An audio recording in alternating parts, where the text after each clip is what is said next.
The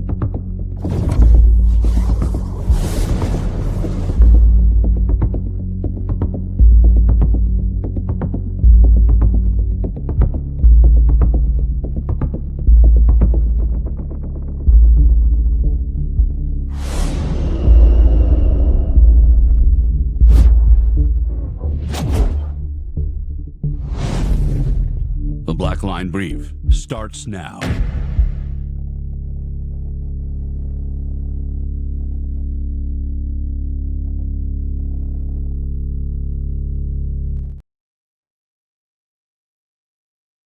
What is up, you guys? Oh my gosh, I had to turn my light on last second, and then I can't reach my soundboard like I normally do because my new boom mic. So you caught me as I was freaking out and putting it on real fast. I just saw the replay. That's funny. All right, you guys. Welcome to another episode of the Black Line Brief. I am your host, Matthew McCoy. Oh, I didn't do my normal thing. What is up?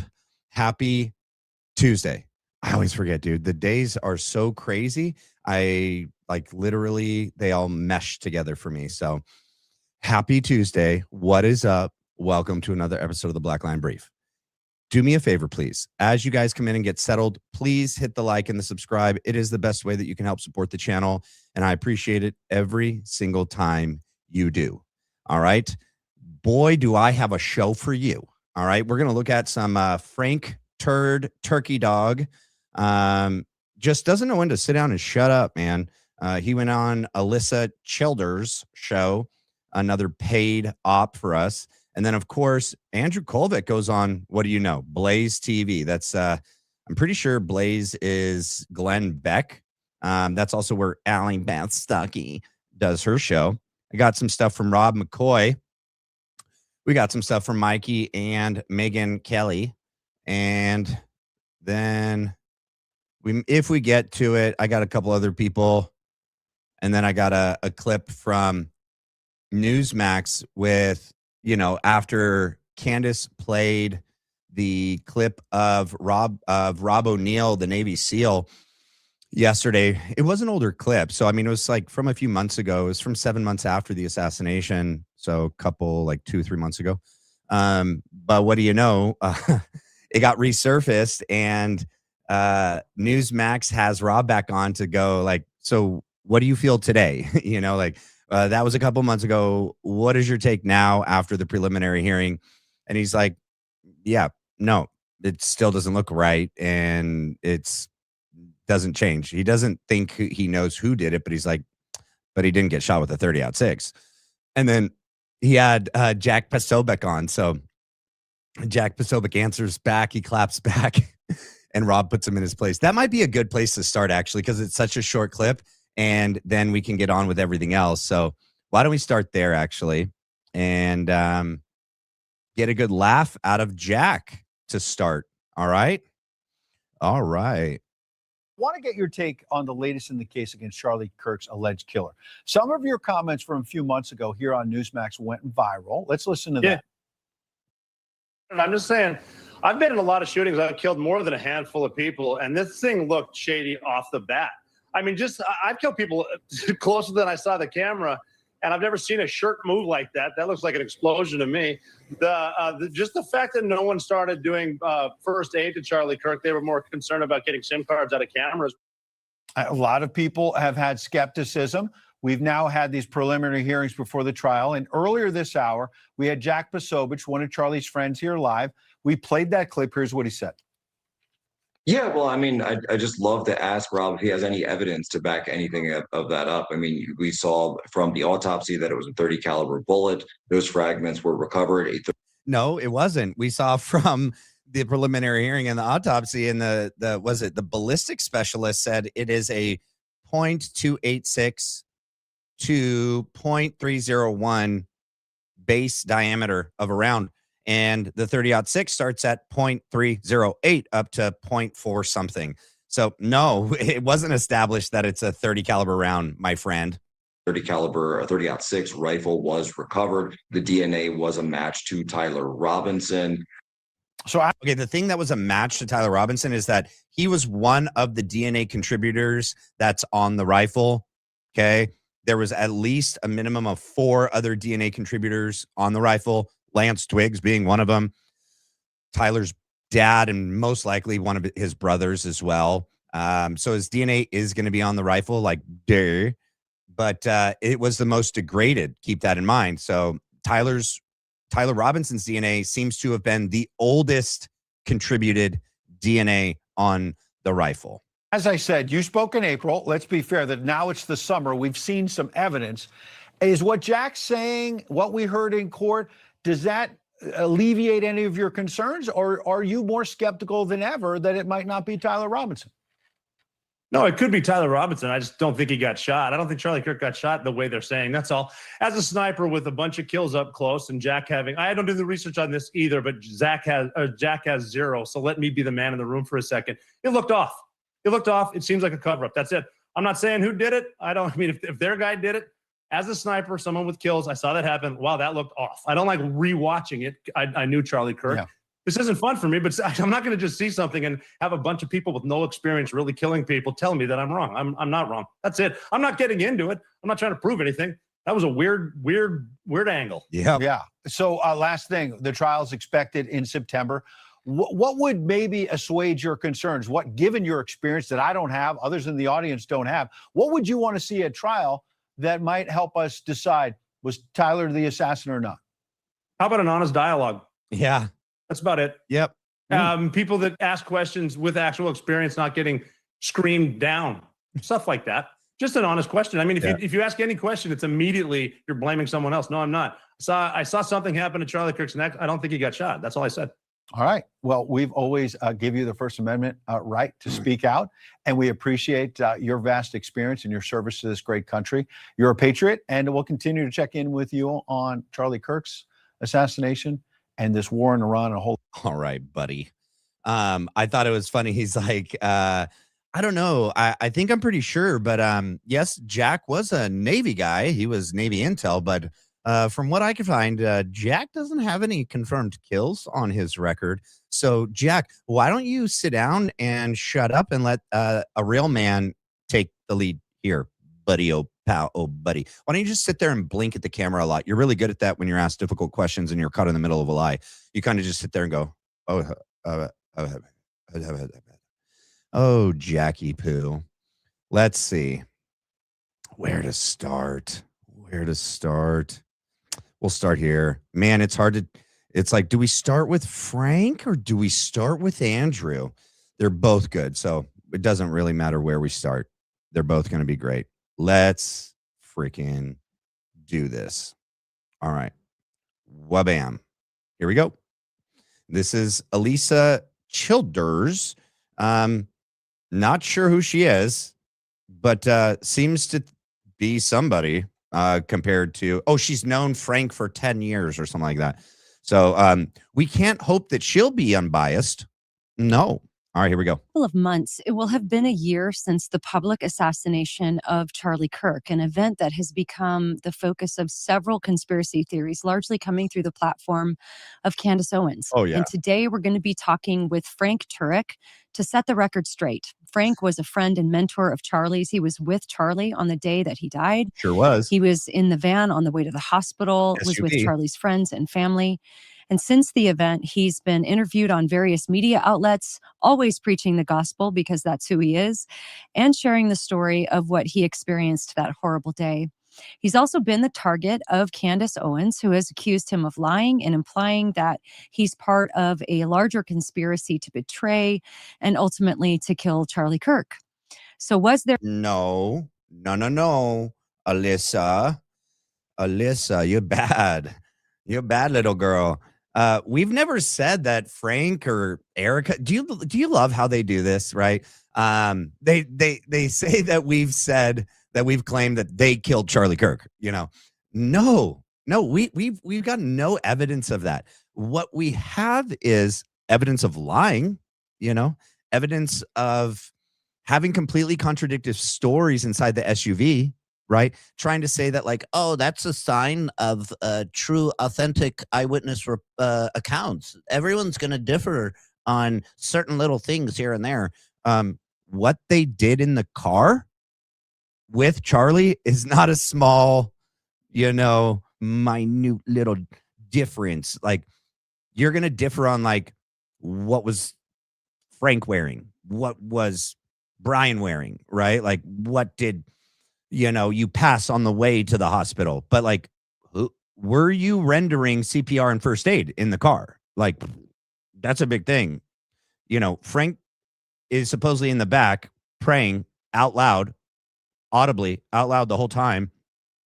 And freaking Brian Harple is hanging his butt out the car, right? Because we got Rick Cutler's holding on to him because he's got the tattoo. He's the guy. He's the guy to hold on to me. And then you got freaking Brian Harple going, puppy kitty paws, putting in 36 feet or whatever of gauze into Charlie's neck. You don't think that Brian would notice Turd Turkey coming up there and being like, don't worry, I got this. Get out the way. I know that we need to stop the bleeding, but we only have 20, 30 seconds left till we get to the hospital. Now's the time. Now is the time to start doing CPR and chest compressions, even though supposedly Charlie's feet are dangling out the door. Charlie's butt is in between the two captain chairs, right? We got Rick Cutler sitting in this captain chair. We got Brian Harple. Well, I guess he's not sitting. He's like kneeling, standing, butt out the door. And then you have Charlie, 6'4", 6'5", splayed across. And of course, his midsection's going to fall down in between those two captain chairs, right? I agree. You got to get someone on a flat surface if you're going to do chest compressions and breathe in his mouth and plug his nose. And I think if you did that, Frank, pretty sure Brian over here, he's going to notice you doing that. That's not going to be something that he accidentally forgot or like, oh, because like Frank goes like, maybe he just didn't see me. I think he'd see you, Frank. I think he'd see you. But you were busy in the back seat, buddy. You were in the back seat talking with Ben Shapiro. You were relaying messages to the security team. That's what you were doing, bud. You were the only one with two free hands. I get that you're trying to now create a story that occupies your hands so that you could say you weren't on the phone. Okay. We all know what you were doing. You were calling Ben. You're like, maybe even on speaker. You're like, beep. And you're like, Brian, Dan, Ben wants to know what's up. What should we tell him? You're like, it's a go. Mission accomplished. I don't know. Maybe, possibly, perhaps, just an opinion. They had to check in with the boss. Hey, boss, we're on our way. We're on our way. You know what I found very, very interesting today on Candace Owens' show? Those latex gloves, whatever those gloves were inside of the door frame, little compartment thing. And it's on Rick's side, keep in mind, Rick is holding on to Brian. Brian is putting in the gauze. Frank is in the back praying to God and then talking to Ben. If there was no bullet, because there was no bullet fired. Okay, I'm almost positive of this now. Unless it was some sort of smaller caliber, maybe that's still a possibility, perhaps. Okay, but maybe this glove that Rick is wearing is to not get fingerprints on a already fired round that they shove inside the wound. Is that why they said they found the round just beneath the skin? Initially, if you remember, one of the reports that came out of TPUSA and Andrew Kolvet was they recovered the round just beneath the skin. How did it do that? I thought it went in at a 9-degree angle and then it cut a hard upturn, hit C2, and then crashed down through all those like 6 vertebrae and then fragmented into T1 and then like the rest of his chest cavity area. But then they're like, no. Neck of steel. Charlie's neck stopped it right beneath the skin. So easy that it was easy for the Utah State medical examiner who's just been on the job a year. Was like, oh, it's right there. I could just pull it out with my fingers. Here it is, guys. I got it. So maybe that's what Rick Cutler had the gloves on for. He didn't want to get his own fingerprints and DNA on this fired round that they had to shove in there. I don't know. It's speculation. What else would he need the gloves for?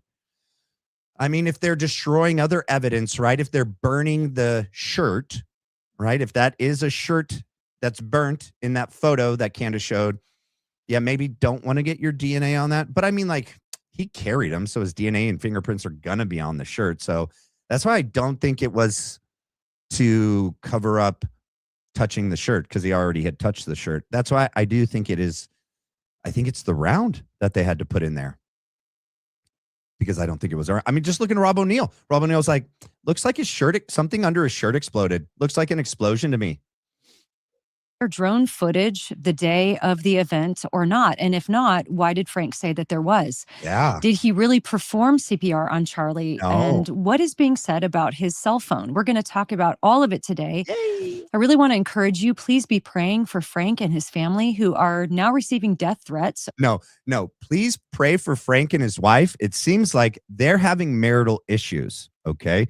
Frank drafted an email to himself to address Candace Owens is breaking up marriages. And believe it or not, this is a talking point that's abounding around right now from their side.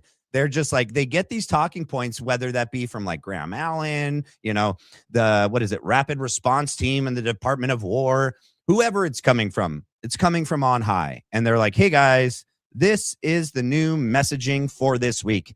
Candace Owens destroying marriages, one conspiracy at a time.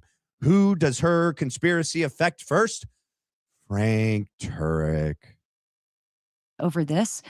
And also be praying for Erika Kirk, her children, her family, who have been just abused publicly since Charlie was murdered. Do you like how they do that? They say Erika Kirk, her children, her family. You know what they're implying there? They're implying Charlie's parents, because like, well, I guess she could be talking about Lori, but I mean, she's been the only one that we've all like looked into and brought up in this, because she is involved. Superfeed Technologies, like, sorry, Lori, you did that to yourself. Okay, maybe you should have slowed down.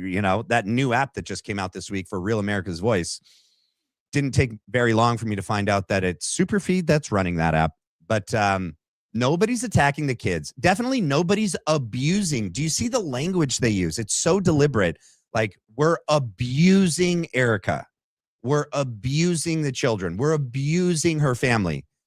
This lady is the fakest fake person in the world to get up there and make these claims when there is literally no evidence. For people that claim, where's the evidence? Like Jack just got up there. Hey, Rob, I'd like to ask you, where's the evidence?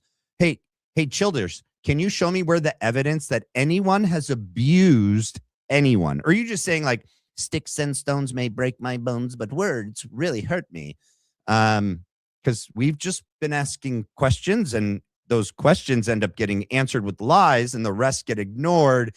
And then we go like, that's weird. I would say the widow probably shouldn't be lying about anything. Like, where were you on the night of the 8th?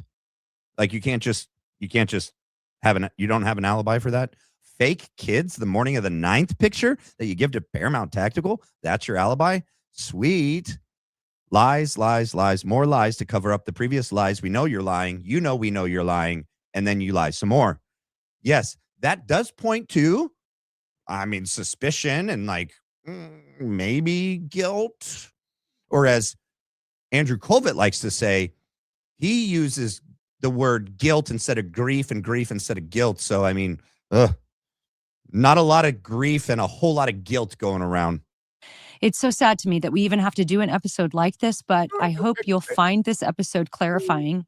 And I would encourage everyone to seek truth always. We're going to talk about the hallmarks of true eyewitness testimony and why Christians should care about the conspiracy theories that are being promoted by Candace Owens. And with that, I'll take you to my conversation with Frank Turek. Here we go. Well, Frank, always great to have you on the show. We're going to be talking with you and Phoenix Hayes about your upcoming book, The War on Reality, in an episode coming up soon. But I wanted to just acknowledge that the first chapter of that book is all about the events that happened the day of the public assassination of Charlie Kirk. So ask yourself this. When did Frank start writing that book? Like, a book doesn't get finished this quickly right? And get printed and sold and through editing and final copy and revision and all that. So he was either already writing this book and then he added all of the stuff from September 10th into it after the fact. Like you didn't have an idea of what you wanted the book to be about when you started it. And then then September 10th happens and you're like, I got to capitalize on this. I'm going to write about all my firsthand experiences that day that I can't seem to remember. And I just make up as I go. I mean, when did he put it down on paper? When did he decide the final version of his story? And and Jack Hibbs did the same thing. They both had these books that just miraculously got finished after the fact of 9/10. And they're like, and it just has to do with everything we're experiencing right now. It's almost like they knew something was coming and they had these books just ready to go.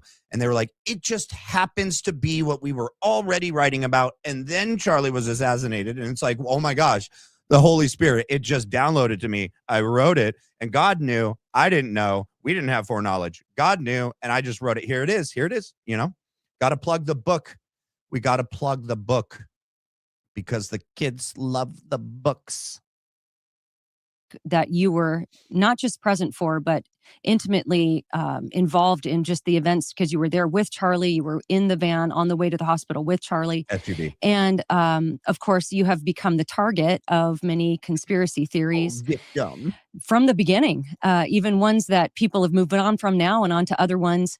And so the first question I want to ask you is, how are you doing? How can my audience who's watching this episode and listening to this be praying for you and your family? I will be praying that Mrs. Turek, has the strength to confront you and hold you accountable, as every good wife does, dude. Men run astray. Men that live in the flesh and not in the spirit, they go their own way. A good wife will direct you back to the path. Frank, it is not too late. We will be praying that you will listen to the advice of your wife.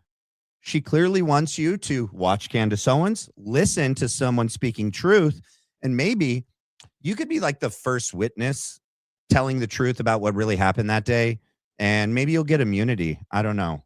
You could pull a Lance Twiggs. Well, no, don't pull a Lance Twiggs because then you're just going to blame it on everyone else and frame someone. Just come forward, tell us what really happened, and, just ask God to have mercy on you. And thank your wife. Just go ahead and thank her. How are you holding up under all of this? Well, I think a lot of people have been praying, so I'm grateful for that because, look, I've never been through anything like this. I mean, who has? You see a very good friend of yours shot in front of you and you take him to the hospital and, he's dead. He was dead from the moment he was shot.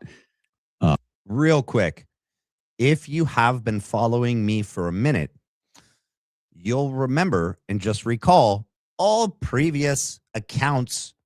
Every time Frank gets in front of a camera and in front of one of these, he's probably going to mention doll eyes. He's probably going to mention absent with the body, present with Christ. He's probably going to mention, what was another one, what the Bible says, right? The devil comes to kill, steal, destroy, something else. And then he goes, well, you know what? On 9/10, we had a murder. And ever since the murder, we've had lies, accusations, and slander seeking to kill, steal, and destroy. And people don't believe in the demonic? How could it not be more obvious? How do I know? How can I say that? How do I know that? Because he said it 1,000 times. Oh, boy. But of course, in the back of my mind, I'm thinking, this does not look good. He's probably dead, but we got to try and revive him. Oh, you do? And so I didn't know what to expect. Still don't know what to expect. It's over 10 months since. And the first person I think of when I wake up in the morning is Charlie. The last person I think of before I go to bed is Charlie. That sounds and looks like a little bit of guilt on my, that's what I read right there. Look at that face. And he goes, ugh. Yeah, Frank. I mean, it's not too late. It's never too late, dude. Just do the right thing. Okay? Do the right thing. And people say that's PTSD. No, guilt. No, it's not PTSD. There's no disorder involved. That should happen. When you're guilty, when you see something like that, it's not a disorder. It's really what should happen. So, I knew that Charlie would want us to continue doing what we're doing on college campuses. So the past 10 months have been a blur of going to college campus after college campus. Are you setting the stage that you might have amnesia too? So you and Blakey Poo and everyone else around you just doesn't remember things? Are you setting like the stage ahead of it? Like everything's been a blur. I don't remember the last 10 months. I guess we'll see. I think we doubled the number of ones we normally go to, but I think the prayers have helped. I know they've helped Erika as well. And obviously, the one to pray for the most is Erika and her team, because she's trying to do several things at once. Obviously, she's trying to mourn. She's trying to run a massive organization. She's trying to bring up 2 kids. She's trying to readjust her life to the new normal. She's doing a really bad job at all of them. Maybe we should take things off of her to-do list and just give her one thing at a time. Once she masters that one thing, then we can add more on. Like I would start with, I don't know, staying home and raising the kids. Whoa, no. Yeah. That's priority number 1. Then we could talk about the grieving. All right. Then she can work on the actual grieving because she hasn't done that yet. She's just in full-blown acceptance mode. Right. Then we could talk about restructuring and reordering her life to the new normal, which is life without Charlie, which she seems to have been doing just fine. That doesn't seem to be bothering her or difficult for her at all. And then I say we just scratch the last thing off, leading this organization, because she's leading it straight into hell and the ground. So maybe we just never add that on her plate. Okay. Yeah, I think that covers it. Which was never anticipated. I found she's the one to pray for. I found that weird. And he goes, and it was never anticipated. Like, why do you say things that I wasn't thinking and then you say it and I'm like, well, that's weird. Now I'm thinking it was anticipated. I mean, we kind of had some sort of maybe hunch, gut vibes, feeling that like there seems to be some kind of like foreknowledge, maybe a little bit perhaps. But now you're like, there was no way she could know. I forget the word that he just said, but now we're thinking it, Frank, for sure. For the most. And just a couple weeks ago, we were at the pretrial hearing, and that was, for lack of a better term, hell for 5 days for her. You were in a hotel room. You can imagine. A few times she had to leave the courtroom because she didn't want to hear. So ask yourself, how does he know that? Okay, number 1, he's stuck in a hotel room watching the feed that we watched. We saw Erika get up with her family, leave one time, not multiple times, and he wasn't there. So the only way he would know anything is that, like, what? She comes back to the hotel room, which is a hotel room full of eyewitnesses that were there that day. He said that in a previous thing that he did. That he and some other witnesses flew out there to be on the ground that day, but they weren't allowed in the courtroom because they're witnesses, and so they had to stay in a hotel room and watch it like all of us. So then he's saying this either just making it up because he watched what we watched, or she went back to the hotel room after each day and like told them her version of events that day to shape narrative. And if you watch Candace Owens today, she's like, Erika's been running the show. She's been leading the charge as to who's saying what they're saying, when they're saying it. She's trying to get people and companies to not allow people to speak, not to have advertisers, advertise for Candace Owens.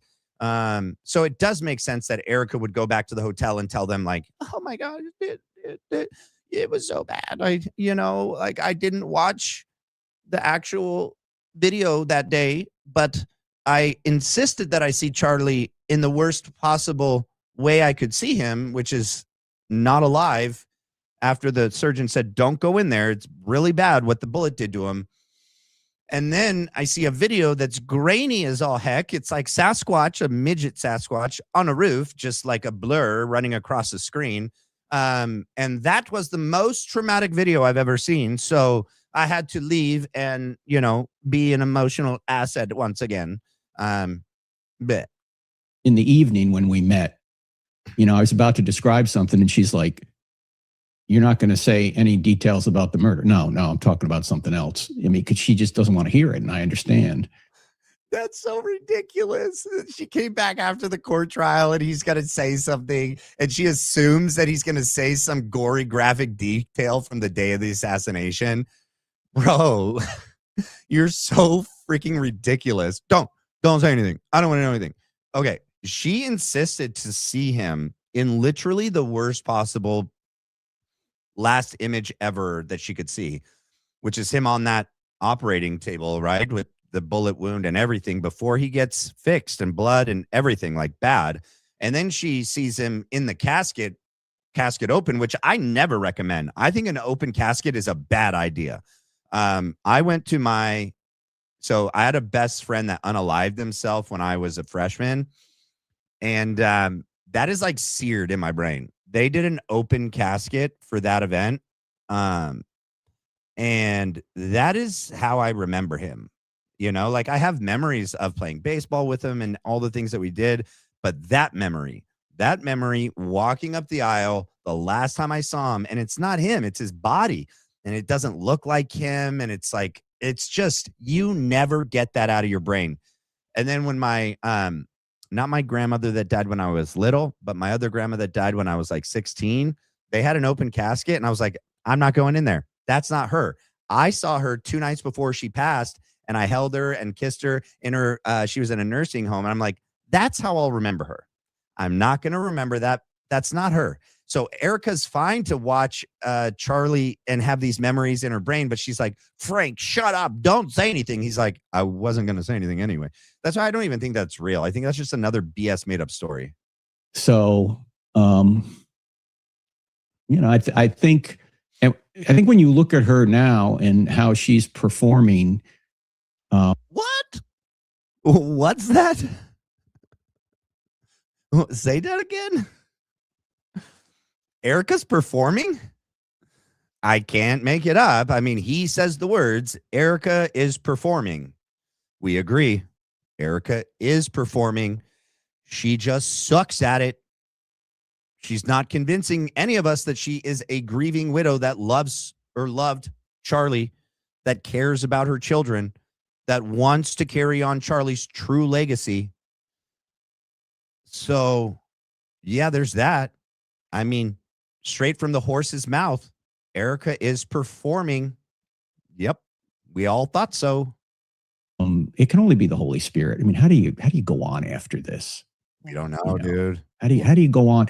Not just the fact that your husband has been publicly murdered, but she has been abused. Abused, there it is. For the past 10 months. Childers, yes. Yes, dude, you're just as bad as Erika. Remember when Erika goes, somebody said something to her, she goes, "Thank you. Thank you. Oh, thank you." Childers, she's been abused. Yes. Dude, no one's abused her. You guys are so stupid. Line by people who say they were friends of Charlie, really. Yeah. Yep. If you're a friend of Charlie, I don't know what an enemy is. Right. Bro, go look in the mirror. Go look at Erika. Go look at Andrew. Go look at Mikey, Rob, Blake, Brian Harple, Dan Flood, Rick Cutler.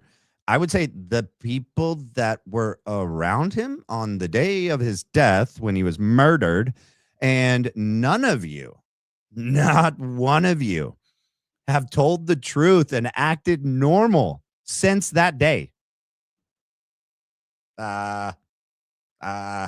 If you guys were friends of Charlie, like all of your stories would match up, like the main parts, the points that matter. You wouldn't be out here lying about things and then lying about getting caught in lying. And you guys wouldn't be systematically trying to destroy Charlie's legacy and say that Charlie was like a friend of Israel to his dying breath and that he totally supports the war in Iran, and that his main focus in the end was Muslims, the radical Muslims, which is an issue. But I mean, like, he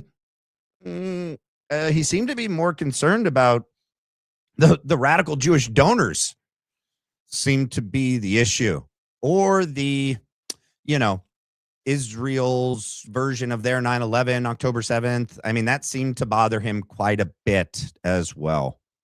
Free speech seemed to be a big issue of concern. Freedom.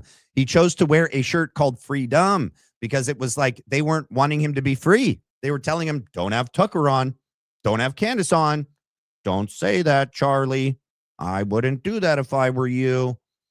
Seems like he was screaming out to the world, like, I want to be free and I'm just going to live free. And if my freedom ends in something bad, at least I'm living my life the way I know I'm supposed to, Because it's been awful. I just had a guy write to my ministry himself saying, my wife is so involved in Candace Owens conspiracy theories, it's putting a strain on our marriage. The fact that he had to mention that today, that is Frank. Frank can't, it's bothering him. It's like he writes this long email that he doesn't mess up on at all. And he reads the whole thing and does like a whole video on like responding 21 points or 37. I don't remember how many it was. And talks about, this marriage. And then he goes, this guy is amazing. I really like this guy. This guy says evidence as much as I do. And he sounds like a totally good guy. And he's like, I just can't believe Candace is ruining marriages. I really do feel, I'm not just being funny here. I really do think that was Frank writing to himself. Look at him think. Like, he's like, that's Mrs. Turek. I'm talking about Mrs. Turek. This is my life.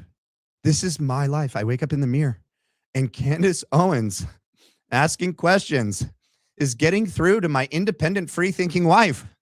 We must put... Go make me a sandwich. Stop asking questions. What can I do?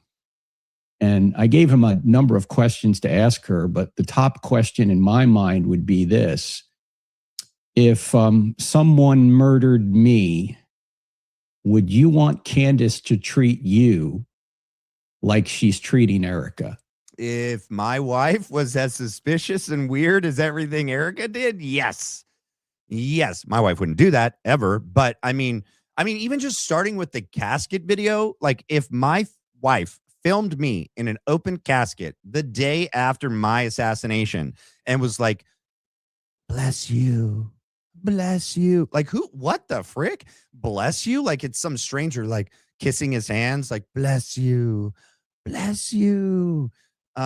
Yes, please start with investigating her. And if she ended up making like $20 million personally, could you please investigate her? Oh, also the Freedom shirt that Charlie wore that normally they make many in advance. He wears on that day as like product placement and it's already for sale on their site. It wasn't that day. And it normally goes to Turning Point USA, everything they earn. That one didn't. That one went directly to Andrew and Erika. Please investigate my wife if that happens. Yes. I give you my permission. Yeah. And see what the wife would say to that. Yeah, and that's interesting you would bring that specific scenario up, because one of the things I wanted to talk about today is why this matters for Christians, because I have spoken out several times on X and on my podcast about some of the conspiracy theories that have come out of this whole thing. In fact, the first one was, I remember the day that Charlie was killed. And what do you remember it like JD Vance remembers it? Is it the day before September 11th? Or do you remember it like we do? Like, it's like Pearl Harbor. It's like the day that will live in infamy. Like, we will never forget. Okay. How do you remember it, Alyssa? I didn't want to see it, but somebody had just held their phone up and I saw it. That's weird. That's what Frank said, right? Wait, was it Frank? No. James Cadiz. He goes, I will never forget the evil, disgusting man that sent me that video. Why do all these people insist that they didn't knowingly, willingly watch the video? All these people come out and say they were forced by someone else to watch the video. That's weird.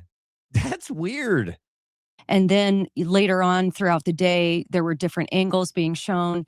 And I saw man in the white hat and I thought, boy, that looks like Frank. Is that Frank? Yeah. And I remember texting you and just saying, look, I don't know if you're there, but I'm praying for you guys. And I, of course, I knew how close you were with Charlie. And then, of course, it comes out that you were there and you were wearing a white hat and then became the target of the first conspiracy theory that you were somehow giving signals to the shooter, which, of course, is ridiculous. What's ridiculous is how freaking stupid you two are. This is what bothers me the most, okay? I didn't even know Charlie personally. I felt like I did because I watched him every day.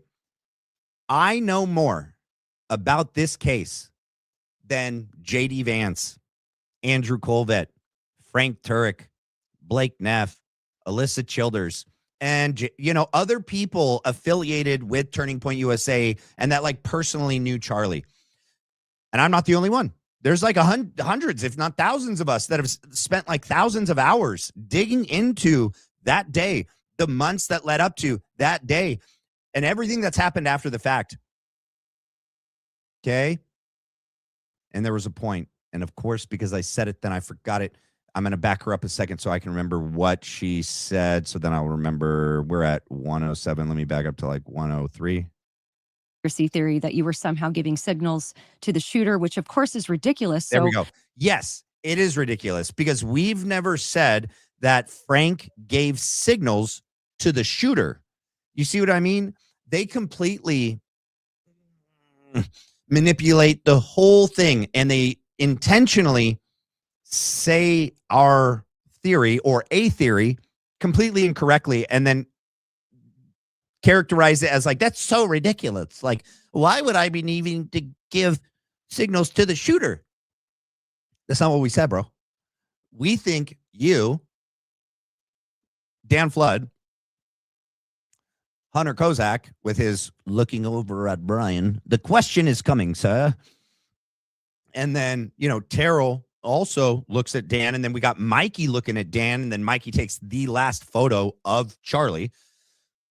You guys were giving signals to one another is what it looks like. That's what we think. We don't think he was shot by anything. Okay, we definitely don't think you were giving signals to Tyler Robinson. We don't think he was there that day. We don't think anyone on the roof actually shot anything. We think that person was there to just be caught on camera and laying down. 12:23:30. Here we go, and jumps off. Okay. What we think is that y'all are starting all these different signals, and they all cascade, and they all lead right up into the Big Bang and the shirt. That's who we think your signals were for. Either Brian Harpone pulling the trigger, maybe, or whoever else detonated it. I don't know who detonated it, but that's what you guys were giving signals for, not some stupid shooter that was not even up there with the rifle shooting a bullet. So I just hate that these guys mischaracterize our theory accurately. And I think that just goes to show how dishonest they are. At least you can do is represent our claims, our theory properly, accurately, and then actually dispute them for what they really are. Not just like Candace and none of us, no one has ever said that we think Erika killed Charlie, and we don't think Frank killed Charlie. We think that they did things that have something to do with the assassination in our honest opinion. Okay. But if Frank did give a signal and it was the signal that led to the Big Bang getting pulled trigger, well, then Frank maybe played a much bigger role than Erika did. Unless Erika's somewhere, watching it on live stream like, Paramount Tactical, and she sees the signals going off and she goes, I don't know. I made a video on Instagram and YouTube just basically saying, hey guys, the man in the white hat is Frank. We know him. Lots of us know him. He's a mentor to a lot of us. And so I thought, that'll clear that up. But ultimately that had more views than almost anything I've ever done. And I realized then that people eat conspiracies for breakfast. They absolutely, I don't know what it is about. I don't know if it's related to gossip. It's related to some sort of, titillating morsel, as the Bible. Do you guys remember that statement? Like, What's the difference between a conspiracy and then established fact? Like 8 or 9 months. Like every time they've called us conspiracy theorists, peddling conspiracies, you just need to be patient. All right? Just simmer down, wait a little bit, and then you can go, "Oh, snap. We were right." So, I don't think people are eating conspiracies for breakfast. I think we're eating truth and facts that y'all are labeling as conspiracies, because that's what y'all do to try to discredit us and make us seem crazy. We're crazy. We got tinfoil hats on. Talks about gossip being, and then it has just snowballed largely through the vehicle of Candace Owens, who has also targeted you personally, which is one of the main reasons I wanted to have you on today. Because not only do I want to stand with you, but I want my audience to see through the absolute wicked deception that is being facilitated through her platform. Demonic. So we're going to talk about a lot of that today. But the first thing I want to talk about is why this matters for Christians, kind of back to my original thought here. Because every time I've posted about Candace Owens, I get a couple of extreme reactions. Of course, I get all of the people that are under her spell into my comment. Oh, she's casting a spell on us. I put a spell on you, and now you're mine. No, so I would say truth breaks people out of spells. Okay. I would say repetition is a way to cast a spell, right? Like you are imprinting this, narrative, whatever it's psyop, propaganda, brainwashing. You do that through the repetition that all y'all been doing, like overwhelming evidence, right? Tyler Robinson, his parents turned him in. He confessed to his parents. His fingerprints on the rifle, Jack Posobiec, right? And also the cadence in which they do it. Those are all hallmarks of like you guys trying to cast like a spell on people to convince them of your crazy, theory. So I don't know. I don't think she's casting a spell. I expect that. But what is sometimes unexpected is Christians on the other side of the fence who are just like, this is a distraction. We shouldn't even be talking about this. Just ignore it. It'll go away. We don't need to be addressing this. We just need to be preaching the gospel and focusing on our Christian lives. We don't need to be getting in the mud of all of this. And I get that to a certain extent. I get it's convoluted, it's complicated, but it's also extremely wicked. And as you just brought up, it's actually affecting people's actual marriages, their real life, your real life, Erika's real life, Charlie's family's real life, TPUSA. Don't you love how they do this? Can you give me one example how Charlie's family's real life has been affected by something we've done, something that Candace has said? She's not said anything about the parents and the sister at all. Not even one time. Not one time. So misrepresenting reality. Okay. Got it. Employees' real lives. And it is not just negatively affecting them, but as you said, you're getting death threats. Your family is getting death threats. So other than that obvious reason, why? I mean, they said they were all getting death threats before the assassination. They're not getting death threats for many of us. Like Barron and Candace all said, like, nobody needs to contact them. Don't. Nobody needs to be trying to find them in real life, and nobody should be threatening anybody. Don't even try to like write them, call them, or do anything. Like, that's not what we're doing here, and none of you should do it. So, I mean, I believe that's just like not true, or it's just the normal crazy people that were already threatening them. It's not us. Why do you think this matters for Christians? Why do we actually need to be engaging with the deceptions that are coming from the Candace Owens platform? We have to.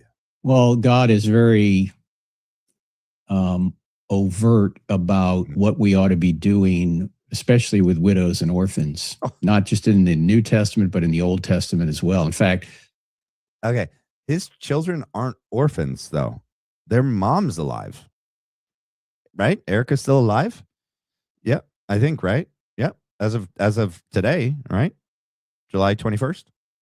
But the whole widow thing, at what point does the widow card get played out? I think we're past that.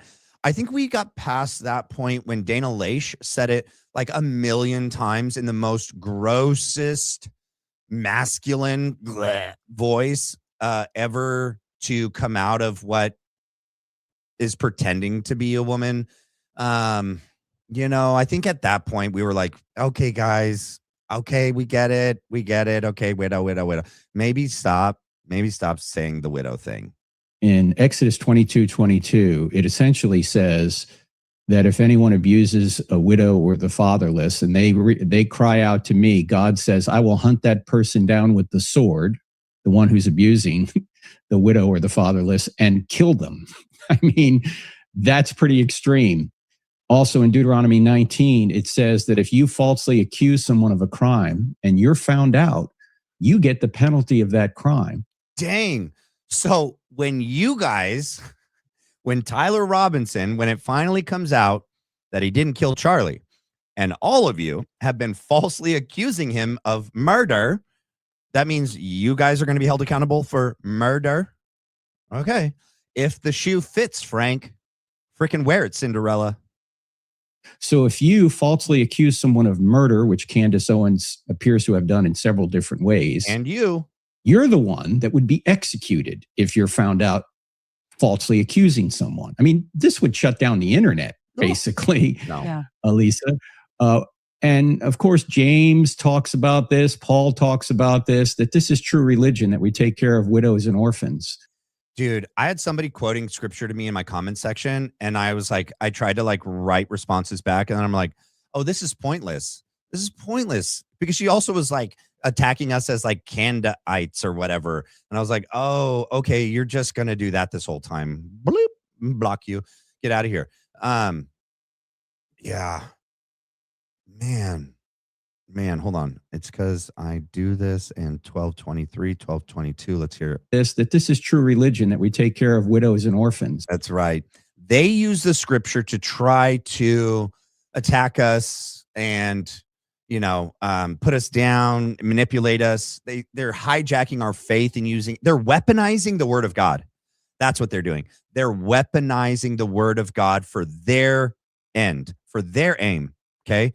I've never seen Candace do it. I've never seen Barron do it. I've never done it. I don't know anyone on our side that's quoting scripture as a means to justify their position.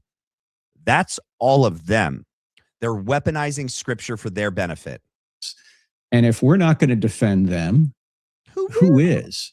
Why wouldn't we defend widows and orphans? And why wouldn't we want the truth to come out rather than have people get drug into a cult-like relationship with someone when there's no evidence that anything Candace Owens says regarding this murder is actually true? Do you notice that in the pretrial hearing, the defense team didn't make any of the claims that Candace Owens has made?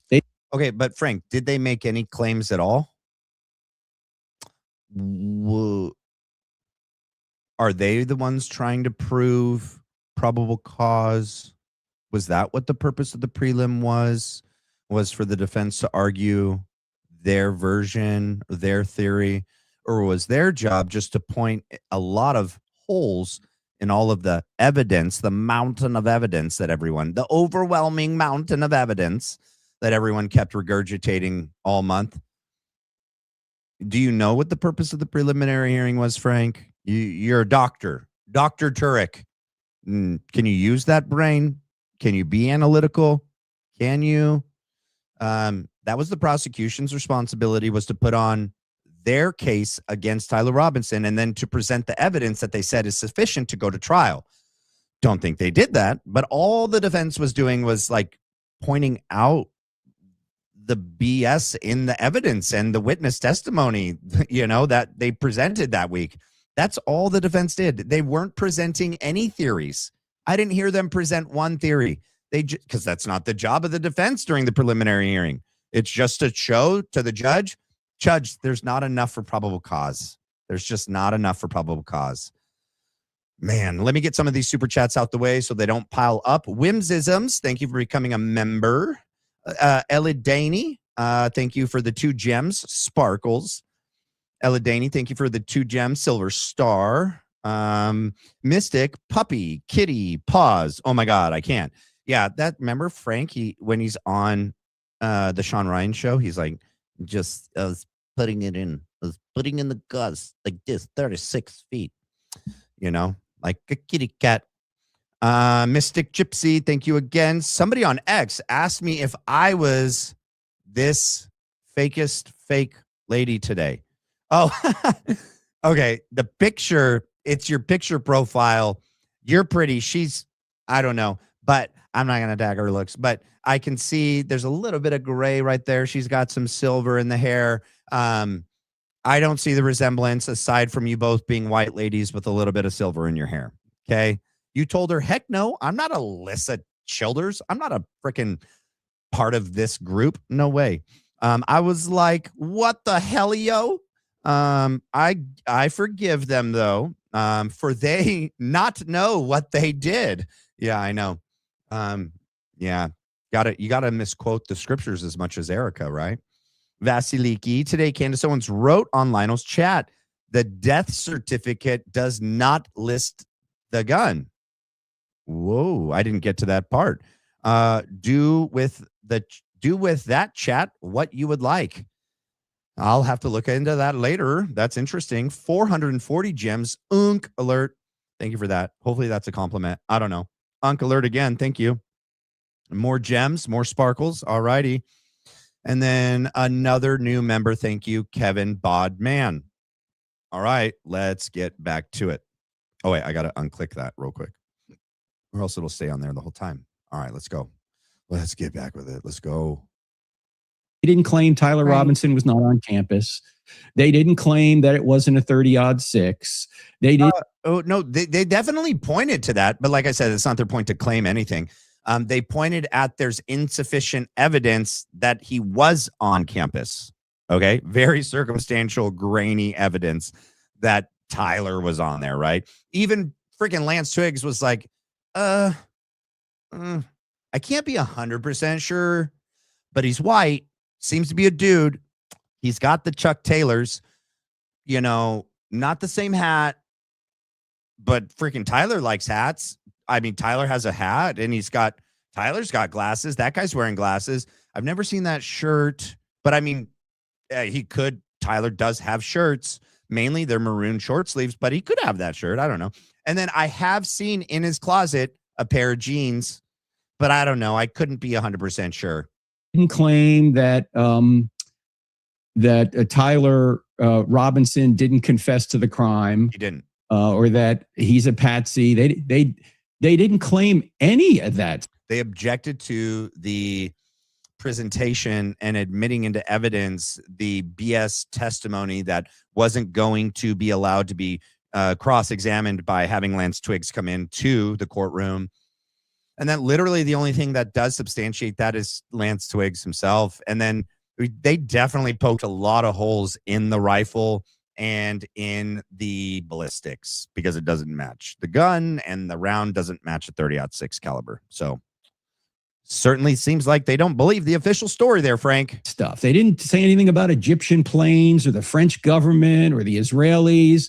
And if you're going to say, well, that's because it's all a grand conspiracy. No, that's not what I said. Then my question would be, what evidence would you need if Tyler Robinson really did kill Charlie and acted alone? What evidence would you need to believe that?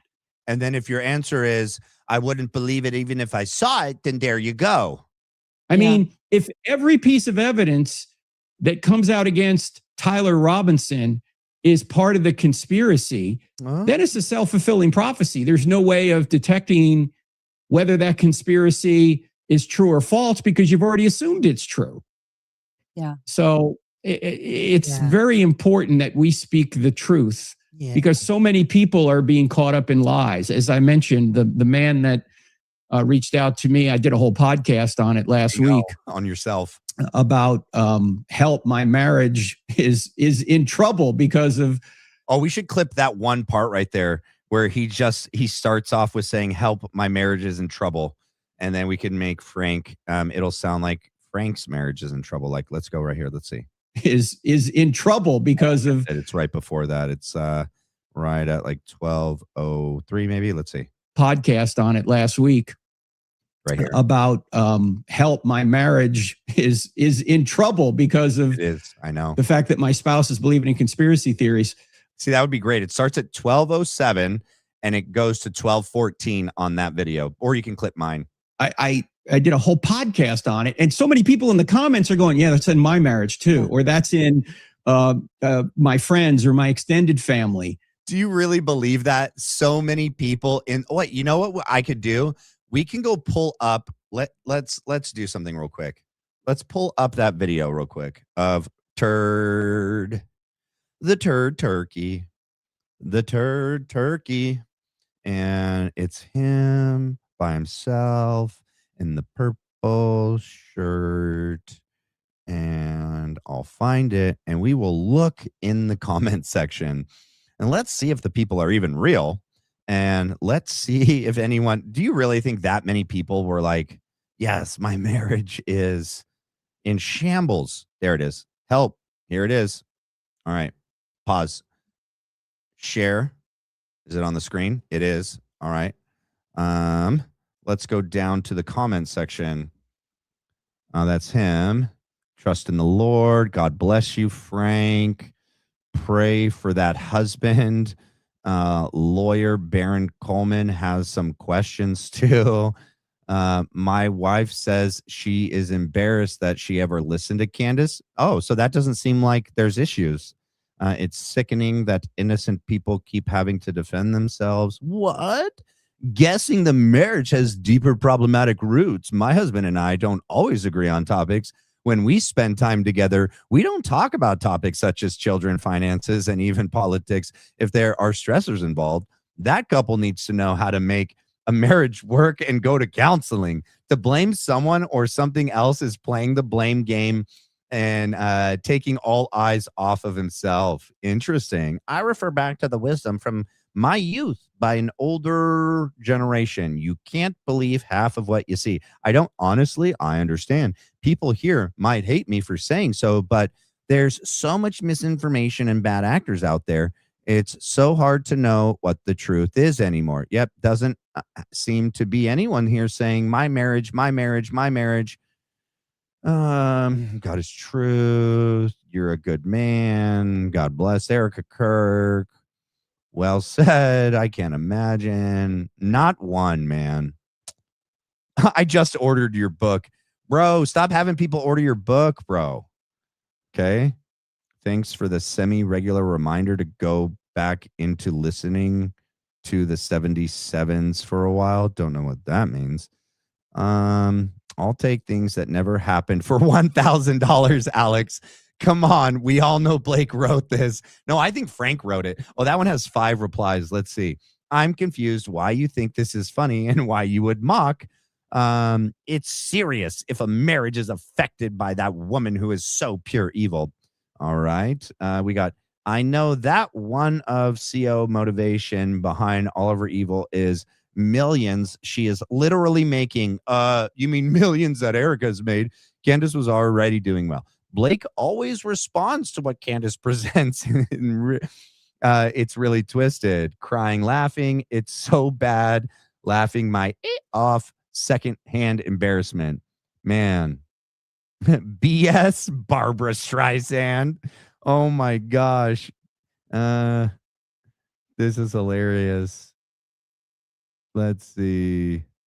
There's not one other person in this comment section saying my marriage too, my wife too, my friend's marriage, my brother's marriage. There's not one, dude. What a lying stinker. There we go. Fact checked you, Frank. You're a freaking liar. We already knew that. It's like we can't even talk about anything anymore because they actually think that there's been a huge conspiracy to kill Charlie Kirk. And if I don't see it somehow, I'm misled when in fact it appears the exact opposite is true. Yeah. You know, I've done a Yeah. recent study on justice, biblical justice. And Mm, of course, mm. you're going to get the nature and character of God all throughout scripture from Genesis to Revelation. And in the Old Testament, we have Hey, Childers, what was your sample? What was your sample size? Did you poll your own audience? That's not a good study. You're just going to ask a bunch of yous to say, yes, ma'am, yes, ma'am, yes, ma'am. That's not going to be a very effective study there, Childers. Are you a professional? What is your credentials? Trust the science. these punishments for certain sins that should really make us see how much God hates that particular sin. Like if a sin in the Old Testament was punished worse than another sin, we know that that sin is worse as far as how, you know, God feels about that. And it Can you call up James Cadiz and tell him gluttony? God doesn't like gluttony. All right. Can you call up Erika and be like, you can't serve two masters, my dear. Okay. You can't it's money or God. Can't be both. I think honesty is a pretty big one, you know. Murder is a pretty big one, you know. Yeah. Man, you guys don't look in the mirror very often. You guys don't have anyone holding you accountable. It's crazy. You don't have anyone coming to you. I mean, except for Frank's wife that finally said something. But the rest of you are just be like in your own little world. Yeah. over and over again directly addresses widows. Like I was just thinking about even in the New Testament in James, where it says religion that is pure and undefiled before God the Father is this, to visit orphans and widows in their affliction and keep oneself unstained from the world. And then if you go back to Isaiah 1:17, Man, they love quoting the Old Testament. They love the Old Testament. You should quote some of the New Testament ones, bro. All right. Okay, bro, Sif. it's talking about justice, learn to do good, seek justice, correct oppression, bring justice to the fatherless, plead the widow's cause. And here we have this situation. Wait, justice to the fatherless. The kids of Charlie Kirk aren't old enough to fight for justice for their own father. Okay. I have a feeling that what we're doing is actually fighting for the fatherless. Charlie's kids, when they are older, okay, if Candace is right, and these people had anything to do with this assassination, they will thank us for everything. They will grow up, if they're not brainwashed by Erika and everyone around them. We could pray for that they don't get brainwashed. But if we're right, and these people had something to do with this, right? And the kids grow up and they find out, they're going to thank us for not bending the knee to society, to the pressure, to the guilt, to the shame that's being put on us to try to get us to submit and just like, okay, dude, too much social pressure. We're just gonna, okay, we don't want the heat. We don't want the heat. No, they're gonna be like, thank you for taking the heat, because my mom wasn't fighting for justice, and all of his friends, his supposed friends that are around him, didn't fight for justice for my dad. Thank you for never giving up and fighting for justice for my dad. They will be the first to thank us for this. Okay. What we're doing is fighting for the fatherless much more than any of you guys are doing. So get out of here with that freaking nonsense. When an entire, it seems like, community, I don't know how many people are really buying into this. It seems like enough are at least curious about it to give the numbers to Candace that There's they're a lot getting. of us. But it's like they're to me, this is so much more important than just ignore it, it'll go away. We have to just, do our preaching the gospel thing. Well, part of preaching the gospel is to rescue people from wickedness and from lies. And so there's a lot going on here. It seems to me that, number one, there's so many different variables being introduced that you almost could never keep up with it. There's just every day it's something new. And it's always like when one thing gets debunked, it's another thing. Well, what if this? What if that? And the most recent one that I saw, even just in the last couple of days, is that Candace was implying, of course, just asking questions, where she says that, maybe Charlie was killed because he refused to kill me. That's what Candace Owens is saying. She's positing that maybe Charlie was killed because he wouldn't kill her. The whole thing is so convoluted. No, all she said was that, based on what Andrew said, was that it was supposed to be Candace, and that Charlie, being Charlie, would, if he had found out about that, he would have for sure opposed that. And that might have had something to do with any of this. It might. and it might have, you know. There's a couple that I didn't get to. We got Michelle. I can't say that last name. I don't know how to say that. I'm going to do so bad. Cassiatore? Maybe I did okay. Cassiatore? Maybe. Thank you for becoming a member. Don't make you guys liking me or becoming members or participating in the chat dependent on how good I can read your handles, because I suck at it. Okay. Dutch Silver, thank you. You are like my granddad. Navy also. I am? I wasn't Navy. I was Marine Corps. You talking about me? You talking about Frank? Are you thanking Frank? I don't know. He's old. You're saying he's like your granddad or me? I'm like your granddad? Dang, dude. I thought I looked young. I'm only turning 41 this year. Please don't say I look like somebody's granddad. 200 gems. Flow state. Thank you. All right, let's continue. So ridiculous. And I'm just going to say so evil. And I've said this on X. There you go. And I don't normally get this strong on my podcast, but I want to speak to the women who are watching this and listening to this. Yeah. If you are enticed by the type of material that Candace Owens is putting out, I don't know how else to say this, but you need to repent because there's nothing about this. At best, it's a distraction that's keeping you from spending time with your family, with your husband, doing the things you should be doing as a Christian woman. Wait. She can't be serious. Wait, so you're saying no wife, no mother has an hour to spare in their day? Candace does like an hour-long show. Like sometimes it's a little bit longer. You're saying that like moms and wives aren't allowed to watch her show when the kids go down for nap, when the kids are at school, when the kids go down at the end of the day, when the kids are outside playing. They're not allowed to decide how to spend 1 hour of their day. You're saying if they spend 1 hour of their day watching Candace Owens, they're forsaking their mother and their wife duties? Come on, Alyssa, you could have done better than that. That's what you got. Shame on you. You need to repent. You need to go do your job. Go be a mom. Go be a wife. Can you tell Erika that? Can you tell Erika she's doing a lot of things that is not being a mom? Can you tell her she should repent and go home and take care of the kids that are both under 4? But at worst, you're participating in a great evil that is really harming people in a very real way. Like Frank. And so I want to just add my voice to that this matters because, yeah, it'd be easier to just ignore it. It'd be easier to just say, well, that's over there. I'm just going to stay in my... It wouldn't be this fun, though. I don't want you guys to ignore it. I definitely want you guys to not ignore it. Please keep talking and doing shows, because then we find out how evil you are. And like you guys keep lying about lying, and then it's just more lying shows that you're lying, and it's just so obvious. So don't stop. Get it. Keep on with it. Lane over here. But as you mentioned with the marriages and what people are bringing up, this is actively affecting the very real lives of very real people. We just looked at his comment section, Alyssa. You should have done your homework. You should have gone to Frank's video, looked at his comment section, and found out he made that up.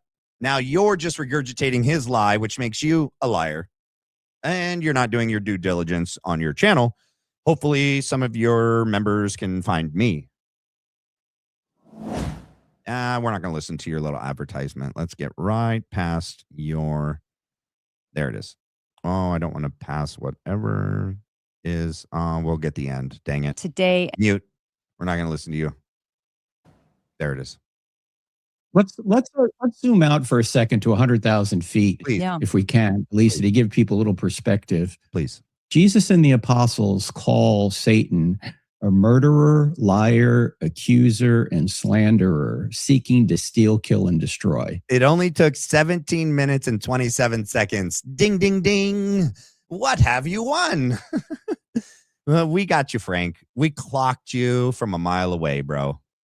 Notice we had a murder on 9/10.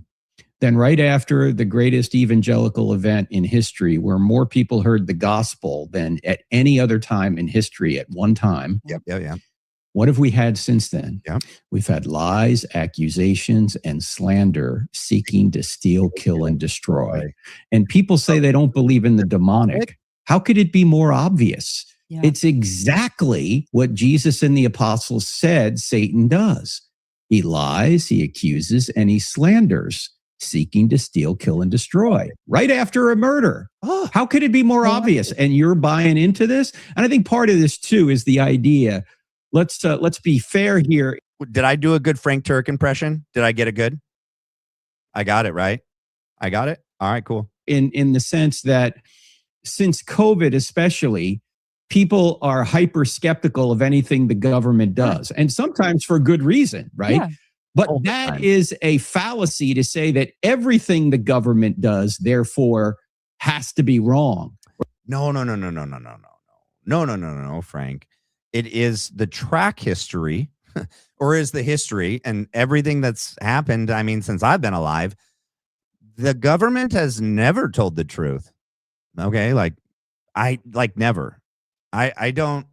Can you guys give me one example here in the chat where the government told the truth about something like this, where they told us the truth? Branch Davidians? No. OKC? No.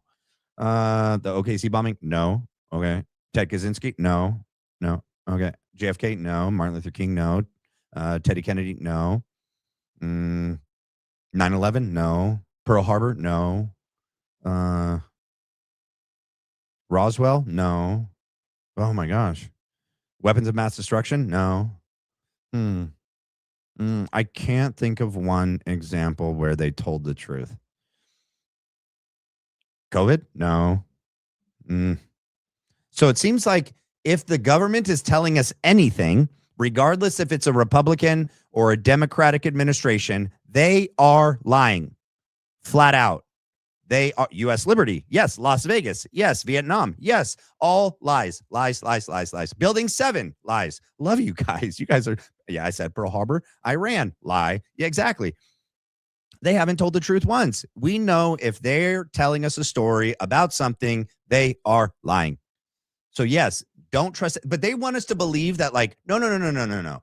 That's every previous administration, y'all. This is Trump presidency. He's the most transparent. Oh, I forgot Jeffy Eppy, right? No, we are the most transparent administration ever. Okay, we don't lie. We don't lie. That's everyone else. They all lied. Trust us.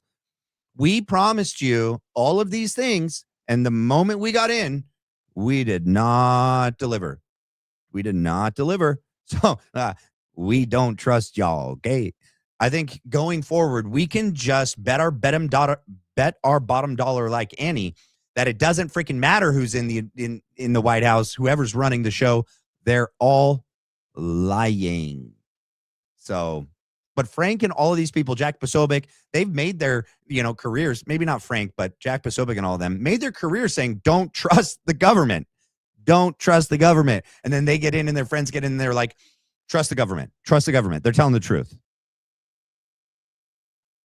Or there has to be a grand conspiracy behind it. Seems that way. And maybe a little bit later, we can talk about what is required for a successful conspiracy. Conspiracies do happen. Oh, they do. But you have to have evidence for them to detect them.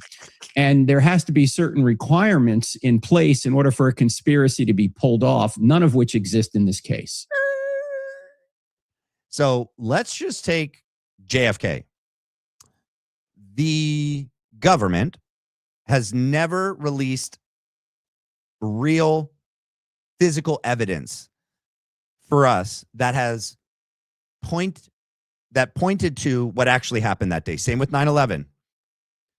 And yet we know what happened at 9/11 for the most part, right? And same with JFK, okay? And yet we know because enough crowdsourced independent investigation that has led to some physical evidence and enough circumstantial evidence that we can know we can be pretty confident as to what happened and what didn't happen. He's saying you can't speculate, you can't investigate, you're not allowed to assume or try to seek to understand anything ever unless there's concrete black and white evidence that you have. Okay. But what if they don't let out the evidence, Frank? What if the evidence they let out isn't actual evidence? Like, what do we do? What do we do then? We still don't even have like all the facts on COVID, right? Like they haven't released everything. They're releasing more. We're getting there. But so we're not allowed to try to find out the truth ever. Okay, straight from Frank. I wonder who he's working for. Navy, Intel, government, op. Right. I mean, just the fact alone of how many people I want to invite everyone who's listening to us to really think this through. Okay. Think about how many people would have to be in on it with no whistleblowers. Like nobody's saying anything different. They would all have to be holding. So many people, all of TPUSA, all of Erika's family. And nope, not all. You like how they do that again? So they immediately go and then they over this straw man, dude. No. How did JFK, how did that conspiracy get pulled off for this long? Has anyone actually got arrested? What about Teddy, right? Zohan, what is his name? Zerhan. He's still in prison for it, right? It doesn't, like, they want you to believe that a conspiracy of the magnitude of like 9/11, COVID, what else, just you name it, Vegas, Charlie Kirk, all of it. They're saying that the conspiracy is so grand that it's not even possible that it can be pulled off. There's a thing called compartmentalization. There's also threatening, bribing, manipulating people to shut up. Also, people only had a need to know, and probably some people had a misinformed need to know. They were told the wrong thing and they thought something else was going on that day, but it wasn't what really was going on. Okay. A conspiracy isn't less likely because of how many people are involved. Okay. That's been proven time and time and time again. Okay. Conspiracies are possible regardless of how many people are involved. Charlie's extended family, everyone involved in your ministry, me, everybody that's even remotely. Even you and me. We didn't even know who you were until today. We never included you in this conspiracy. Like, what are you talking about? Everyone in Charlie's extended family? Nope. Everyone in Erika's extended family? Nope. None of them are included in our theory of what happened that day. Just the people we've named, just the people we know of. Connected to this thing would have to be maintaining the same narrative. Nope. And all of those people would have to be, think about how wicked every single one of those people would have to be. There you say something true. That's true. We do think that whoever's part of this would have to be very, very evil. Okay. Or very, very scared. Right. Or very scared because Charlie was publicly assassinated in front of all of us, almost like an example to like, you want it? You want the smoke? You want the smoke? Sit down, shut up. You want the smoke? So, there's ways. They have their ways. Israel has their ways. We all know that. To maintain a lie like this. Very. I mean, you'd have to just be diabolical. Yep. And just even on its face, it's just not possible. How stupid is she? Okay, either she is so stupid and doesn't know anything about history. How did they pull off JFK? How did they pull off 9/11? How did they pull off the Las Vegas thing? How did they literally pull off everything that has ever been called a conspiracy? UFOs, Roswell. I mean, it is not unlikely when it seems like there are so many different people, organizations, entities involved in a conspiracy. That does not make it less likely. Never has. Never will. I don't even think it's plausible. Oh. No, not only that, but think about this. Brain. Candace Owens said everyone betrayed Charlie, right? Including TPUSA. And there are people in TPUSA that really know the truth. Okay. Everyone that she's named that we know of that are in TPUSA betrayed Charlie. Obviously, not every single person in Turning Point USA. There's like lower, people on the totem pole. Like, I don't think they knew anything and they didn't have anything to do with it. Just the people that are out here in front of the camera every day. And then also people like Justin Strife, Stacey Sheridan, Marina Minez. Who else is part of this group, but we don't see on TV a lot? I said Justin Strife. Terrell Farnsworth is, all but disappeared. Philip Goldsberry, all of the security team members. Yes, we do think they are involved in our opinion, but not everyone. We never said everyone. That's you trying to make it seem totally illogical, totally crazy, not likely, not plausible. Think about this for a second. Let's suppose that was true. Okay. That TPUSA, people within TPUSA were somehow in on it. Candace Owens has made millions of dollars doing this. What would you, if this really happened and a lie was trying to be held together, don't you think there would be someone within TPUSA that had knowledge of this but wasn't complicit in it? They just had knowledge, who would start a podcast and say, I'm going to reveal to you really what happened. Just so not if they were already threatened, not if like they were threatened, their families' lives were threatened, loved ones were threatened, not if they were already given money up front. Like, go along with this, we'll make it very lucrative for you. And if you do not, then we just kill you and your family. They're saying that because no one has come out and started a podcast, then no one knows about it. There's been enough people that have left, and there's more becoming more brave to leave to talk about this now. And I perceive and I believe there's probably even more that are just waiting because like people are afraid of the social backlash and stigma to be the first. But you know what happens? Once the first comes out, then the second, then the third, then the fourth, and then it's just like floodgates. Blah. Okay. So I presume we'll see a lot more. Okay. We'll see a lot more. Once somebody shows courage and bravery, right? Like Mitchell Manley, like Aubrey Leish and Matthew Tutsarani and others, more people will become brave themselves and do the right thing. Okay. It's like Candace Owens, Yeah. piece by piece. That person within a couple of months would make millions of dollars just on the ad revenue.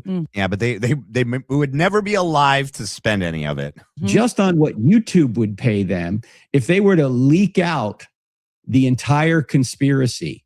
Yet nobody has done that. Why? Because it didn't happen. Yeah. People would go to the authorities, even if they were involved, and say, I know the inside story. Wait, you're going to go to the authorities, the same authorities that within 33 hours said they had it all figured out? They're going to go to the people that look to be framing Tyler, and they're going to go tell them they know who really did it. And because if you remember, part of our theory is that people in government, in our military, Intel, Mossad, Israel, FBI, ATF, state of Utah, they're all part of it. You think someone is stupid enough to go to the people that seem to be part of this and go, I know who did it. Y'all did. Come on, Frank. Come on, Frank. Can you at least be real, dude? No. Me immunity, and then they could leak the whole thing out. Yeah. So right. Good. It's ridiculous to believe. And one of the requirements of a conspiracy is you need a small group of people. Nope, you don't need a small group of people, bro. That's the lie. There's some massive, provable conspiracies that are real that have been proven that involved lots of people. JFK. Freaking JFK, dude. UFOs. Who it's best if they're related so they don't rat one another out.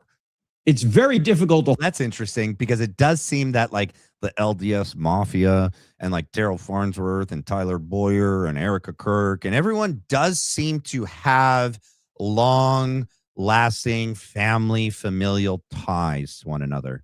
It does seem like they all are invested together collectively in this, and that even they knew each other personally before they even came into Charlie's life. So I mean, like, Charlie was the isolated one, and all of these people all were friends and family friends long before Charlie. So, I mean, you're kind of making our case for us, Frank.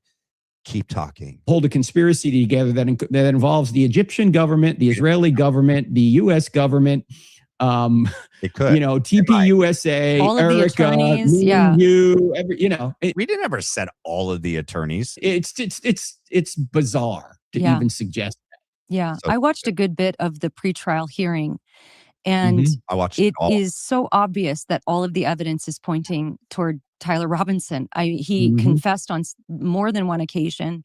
Okay, what piece of evidence can you reference where he confessed? Please don't say Lance Twiggs' testimony. Please don't say that stupid note that got burned. Please don't say his Clark Gable text messages, Gone with the Wind freaking text messages. Please don't reference the stupid Discord chat. None of those things have been like verified. We don't have the metadata. Like none of them. It's circumstantial at best. Oh, You have the testimony of his lover. You have all his of lover. We don't even know if they were actually dating. Lance is the only one, and the FBI said that he's his lover. Those texts that it looks like Kash Patel or Detective Hull, wrote them, right? this that is leading even his own parents. It's Why didn't they put forth that at the prelim that his parents actually said that he did it? That they said that they identified him off the video and the freaking gun, and that he confessed to them. How come that wasn't presented at the prelim? Didn't happen. I mean, honestly, I just sit back and it's puzzling, but I also know what a tremendous deceiver our enemy is. The devil, like you mentioned, a liar and a murderer from the beginning. And so I want to ask you one question, then we'll get into some of the more specific conspiracies as they relate to you. But one question I've asked myself, and I'd love to know if you've pondered this question, but as you mentioned, you have this assassination event, Charlie Kirk, Christian martyr in the United States of America. It's kind of what we're seeing, unprecedented.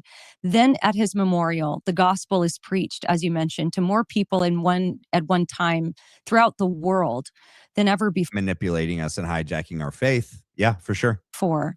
And I was there, and I remember feeling so hopeful about the direction things were going, as far as it's like I can see how God is turning this for good. Of course, it's awful and it's tragic and it's horrific and painful, but he's using this to bring revival among our nation. And I hate it when they use revival, dude. It's so gross. Optimistic about that. I even have mentioned several times on my podcast how a couple of girls from high school even reached out to me who decided to follow Jesus as a result of all of this. And I don't believe you. Like someone wrote into Frank, I don't believe you, Alyssa. And as far as I know, and still are, as far as I know. Yeah. And then you have this thing that comes in and seems to hijack the whole thing. Oh. And then my question is, of course, I'm not God. I don't know his wisdom. I don't have his wisdom or his knowledge, but why would God allow this to happen when there's such a momentum heading? Wait. Alyssa, let me get this straight. So you question how God would let this happen, conspiracies, or that, the revival was put out before it had a chance to really, take hold. But Erika doesn't question God at all with the death and murder of her husband. She's got no questions for God. She's not like, dude, what the frick? Charlie Kirk? Why did you? She doesn't have any questions. She's like, this is God's will. Yes. And in fact, it's such God's will that I know if Charlie had the chance, he wouldn't want to come back. No. Even if just one person was saved by his death, he would not want to come back. Okay, bro. Like, she's got no questions for God. I'd be like shaking my fists. Toward revival. Well, if he were to stop every evil act that anyone ever wanted to do, he could have stopped the murder too, right? I mean, point there, so buddy. God can get his will done even through the evil choices that we make. There's always a ripple effect. In Charlie's case, it wasn't a ripple, it was a tsunami of good. I mean, I still get emails from people, even when I travel, people will say, I became a Christian at that memorial service. Wow. I had people email me from Sweden saying, I've been an atheist for 26 years. Now I'm a Christian because of Charlie Kirk. I mean, it still happens. Yeah. People send me stuff. They're sending Erika a lot more, obviously, but I get paintings of Charlie. Dang, people are sending y'all gifts still. Okay, but Candace benefited the most. Okay. Yeah, freaking Candace is capitalizing on everything. Can you sell your book now? Can you and Jack Hibbs and everyone, can you plug your book real quick?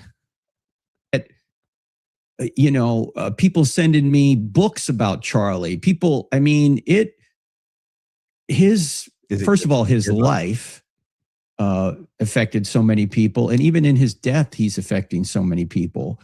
So even when we can't see the good, God can bring good from it. But he's not going to interrupt every evil choice we make. If that were the case, this wouldn't be a moral universe. You and I couldn't even exist because we do evil. I always ask people this question, and our friend Greg Kokel is famous for saying this.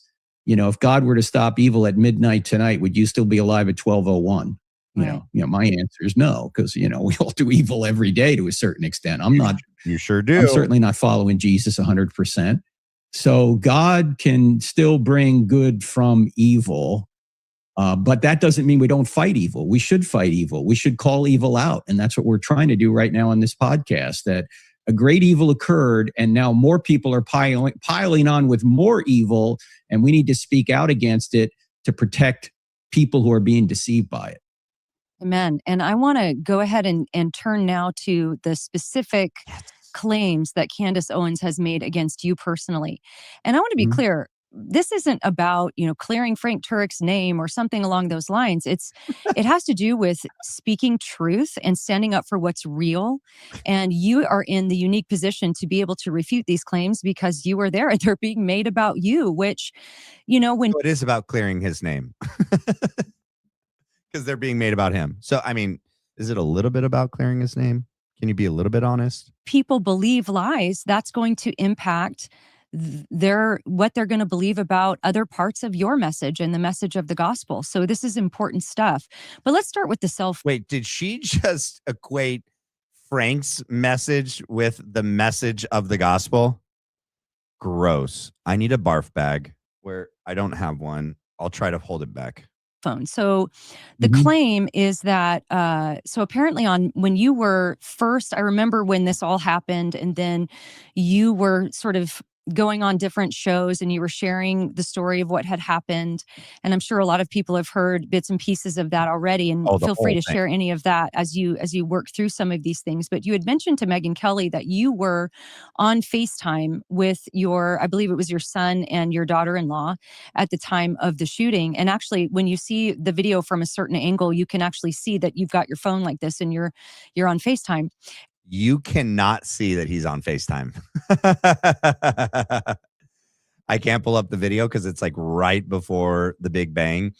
The screen is pretty black, but what you actually see is, I mean, people have speculated it looks like drone footage. It looks like it's filming dude behind, in the back, but I don't know if that's a reflection. There's a lot of different theories as to what's actually taking place on Frank's phone. Some people think he's just filming because it looks like it captures Dan Flood's arm when he shakes it out right before the baseball signal. But the fact that she wants to just sell it that you can see that he's on FaceTime, no, you can't. You cannot see that he's on FaceTime. So we're clocking you for all the lies, childers. That's one more. Okay, you can't see that he's on FaceTime. And then the shooting happens, you put the phone in your pocket, and then you told Megyn Kelly, you said, I didn't turn it off. It was on until I got to the hotel. And then you kept talking. And then later you said, no, it was the hospital. And so Candace is saying, look, no, once we pointed out, so this is what's insane, right?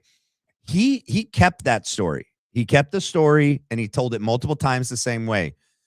But once we brought up, because they didn't anticipate that we would do all of this. And so we're like, wait, what time did they get back to the hotel? And Frank said he was on the phone. He forgot to hang it up and it's in his pant pocket. Well, we'll get to the whole well, then how did it transfer from his pant pocket that he undressed at the hospital into scrubs because he said when he pulled it out later, it was still on FaceTime at the hotel.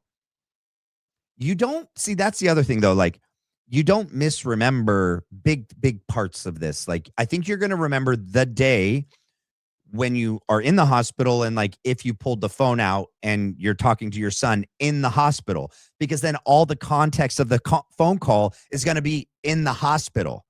You know what I mean? Like, if it were true that Frank pulled his phone out in the hospital and goes, oh my gosh, my son is still on FaceTime. He's going to start talking to his son. His son's going to be like, Dad, I stayed on the phone because I could hear you the whole time. I heard you in the whole time in the SUV. Like, where are you? What's going on right now? His dad's going to be like, we're at the hospital. Right? The surgeon, the son is going to hear the surgeon come out and with the, the softness of a brick, right? Where Frank is like, he says, he's dead. He's dead, or if he pulled it out back at the hotel much later, the son is going to be like, Dad, what's going on? What's going on? I stayed on the phone the whole time. Where are you? What happened? Tell me everything. He's going to be like, okay, son, like, and he's going to go through the events up until the hotel. So there's no way that he pulled out his phone and doesn't remember what took place on that phone call, because depending on where he was, it would dictate what they were talking about.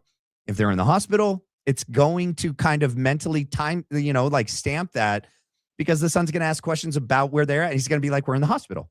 And likewise, if it happened back at the hotel, he's going to remember that. So there's no way he misremembers when he pulled it out and the context of the phone call that he had with his son when he started talking to him again. You know what I mean? Hopefully you guys know what I mean, right? I feel like I'm right on that. He's lying.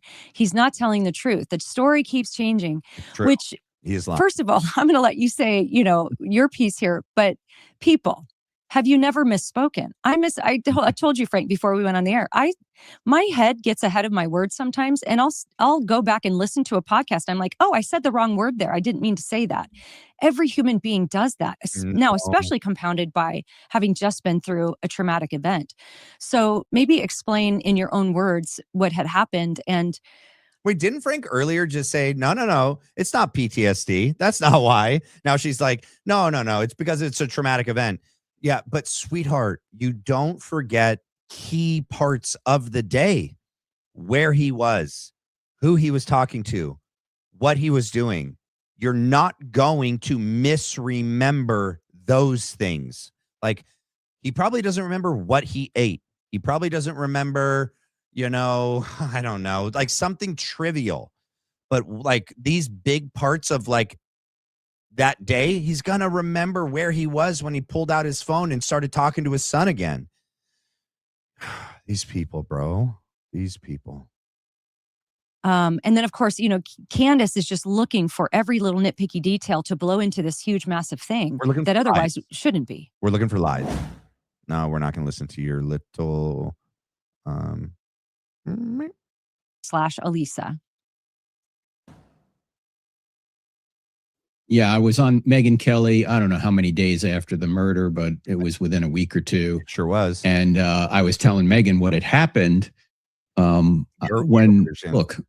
I go to an event, my own event on a college campus, if 300 people show up, that's kind of an average crowd. Yep. The biggest crowd we've ever had was 1,200. I've never seen a crowd like they were there that day on 9/10 for Charlie. Right. Of course, it was outdoors. There had to be, I thought 6,000. Some people are saying there was 3,000. There were people everywhere.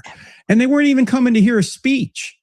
They were there to hear a 31-year-old young man answer questions about politics and Christianity.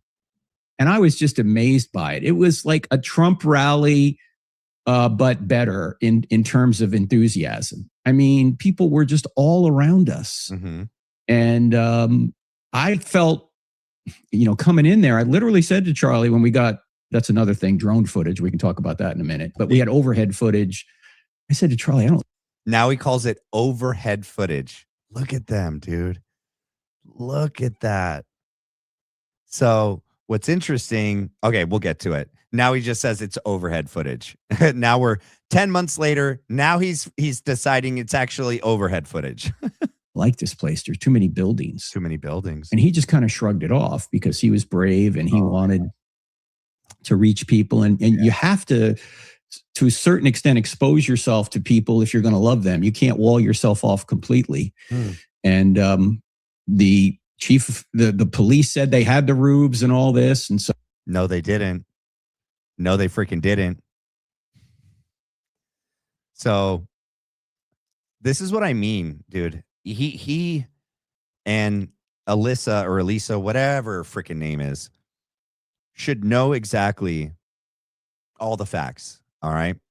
Brian Harple goes on Sean Ryan. The first time when he goes on Sean Ryan, he presents Dan Flood's text messages between Dan Flood and Chief Long as his own. Only later, when he gets called out about it, when he goes on Paramount Tactical, he goes, they're Dan Flood's texts, actually. What's also interesting is Frank is trying to make you believe that the conversation about the roofs that supposedly Dan Flood and Brian Harple had with Chief Long and the campus security took place in preparation for the event, because that was supposedly and should have been and part of the security prevention protocols and measures, right? That when they went there and they started their preparatory work, that they were going to ask Chief Long to get the roofs. That never happened. Never happened. What happened was on 9/10, on the day of 9/10, that morning, they're doing a walkthrough of the event. And there are kids that morning on top of the Hall of Flags above Charlie. He's not there yet, but above Charlie's tent where Charlie's going to be. And they're throwing rocks down. Okay. And Dan Flood sees that and goes, we need to have this sectioned off.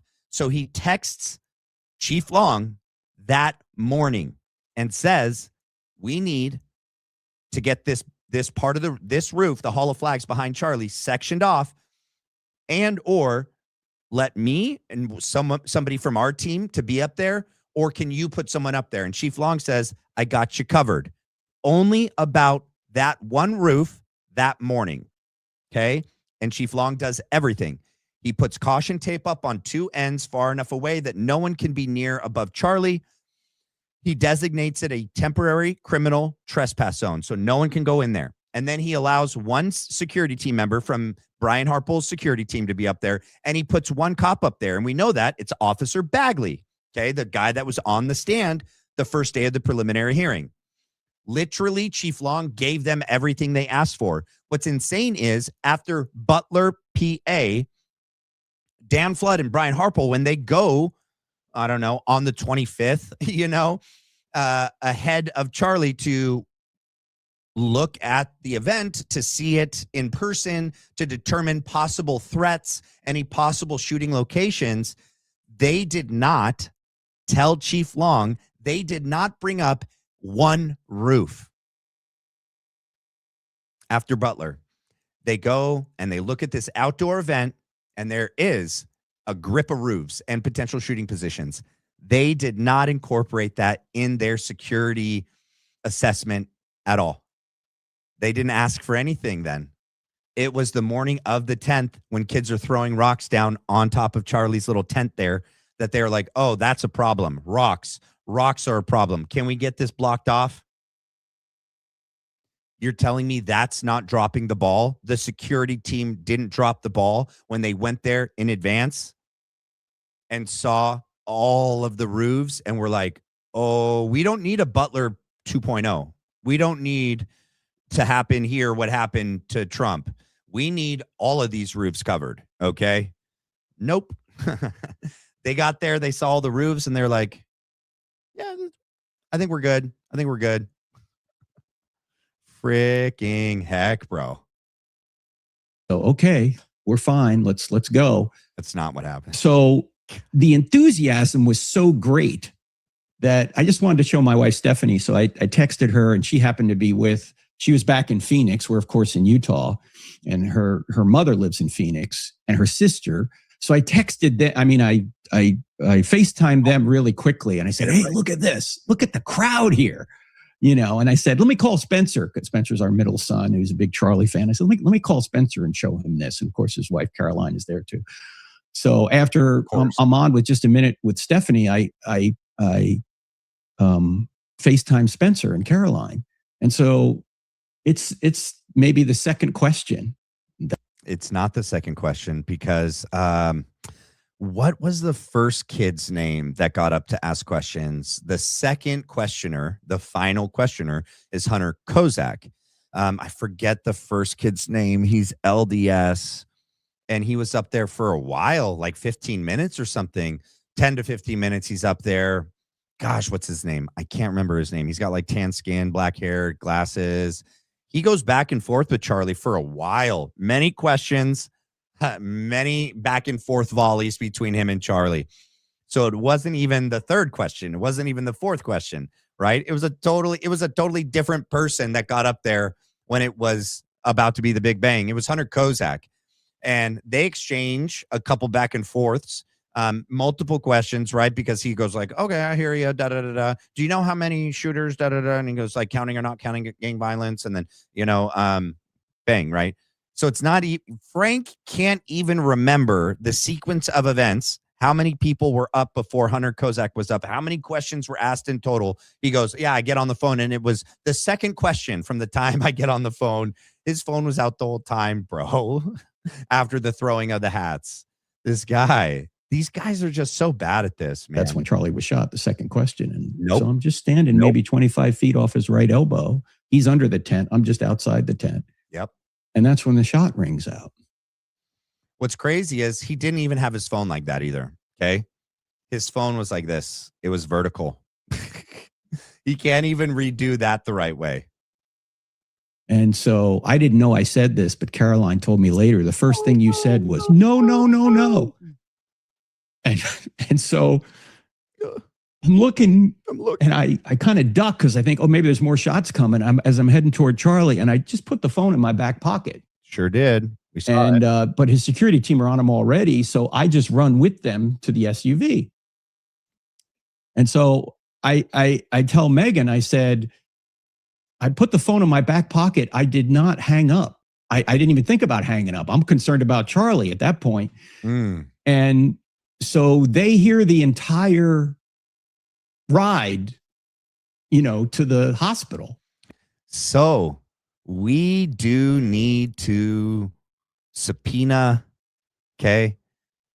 They need to be questioned. Okay.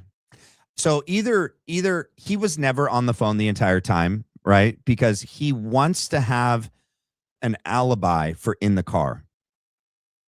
Somebody called Ben Shapiro in the car. Brian Hartpole is doing this, okay? Rick Cutler is holding freaking Brian Hartpole. Justin is freaking driving. Dan Flood is cutting intersections, has the maps on his phone, and is telling him where to go. Left, right, we're going 60, 80, 90, 100 miles an hour. We're just, busting it. We're booking it, right? Frank is the only one not doing anything. Okay, by Frank's own admission, what he did the entire time, except for the last 20 to 30 seconds, but the entire car ride, Frank is back there like this, praying out loud verbally. He said the whole time, he's praying out loud. It's only recently he goes, actually, the last 20 to 30 seconds is when I did it. So he did say he did CPR a long time ago. That's been out for a while. Only recently he he corrects it and goes like, okay, the reason why Brian doesn't remember is because we weren't doing CPR at all. But the last 20 to 30 seconds is when I did it. And maybe Brian was, not looking. Maybe he was doing this, you don't know.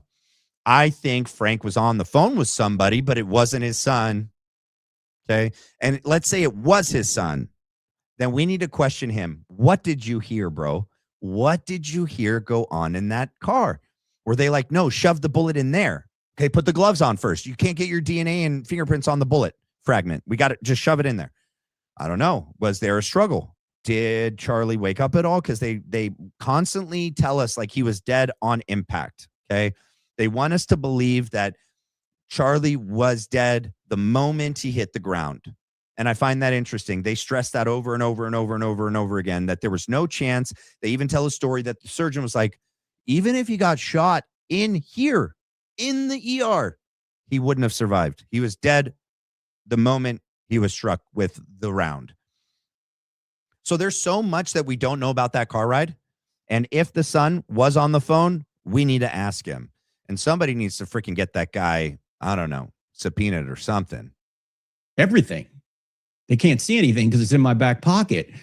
Yeah. And I say to Megyn, I didn't hang up until we got to the hotel. Mm-hmm. And what I meant to say was hospital. That's convenient. Because the hotel wasn't for like another 8 or 9 hours. I can't remember how long it was, but yeah, that's the thing, dude. That's why we were like, that's weird. Either you weren't on FaceTime the whole time or you're telling a lie and we don't know why. But here, now it was 8 or 9 hours. That couldn't have happened. The hotel was in Salt Lake City that we ultimately went to. We were at that hospital probably from about a little after 12:30 when we got there till like 6 o'clock-ish somewhere. We were there for, 5.5, 6 hours before we left the hotel. Do you guys want to know why they did go to Salt Lake City? I'm pretty sure I know why. Right here. All right, let me make sure it's on the screen. I'm pretty sure they did go to Salt Lake City, and this is why. We knew that was around 5:30 p.m. Eastern time the next day, and they'd been spending time with the body in the afternoon before. And basically, I got it down to like, okay, he shot at 12:30, and the funeral home was obviously working on him and embalming him that morning, like the next morning, which is less than 24 hours. Like that part was clear to me. And so I called you at the time because I'm like, well, Joe Scott Morgan's got to go to with this. And I said, okay, as a total novice here, that seems a little weird to me. Mm-hmm. Is that weird to you? And at first you explained it and you said, it doesn't have to be. No, I'll tell you why. And you proceeded to take me through the entire, I think you said it like this. You're like, Julian, are you aware of the chain of custody and command in the in the state of Utah when it comes to an autopsy? And I'm like, do I sound like someone who's aware of what happens? And you're like, no.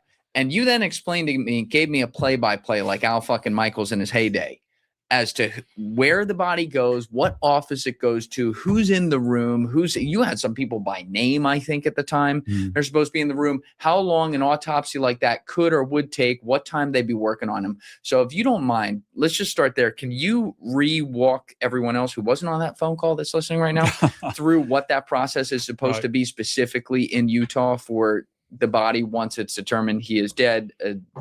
The doctor has called it and now he's handed over. Yeah. I've got a little preamble here, though, for this. Please. I love a good preamble. Who doesn't like a good preamble? State of Utah has not had a coroner since 1972. Where's the camera? Since 1972. No coroners in Utah since 1972. Does everybody understand that? Mm-hmm. Good. I was watching that. Now that dumbassery is aside. You know when the hair gets flicked back, it's about to go. Utah has a state medical examiner's office, highly regarded. Okay. These are board certified forensic pathologists. You say, well, Morgan, you're splitting hairs. That's merely semantics. Nope. No, it's not. It's not. No, it's not, because coroners are elected.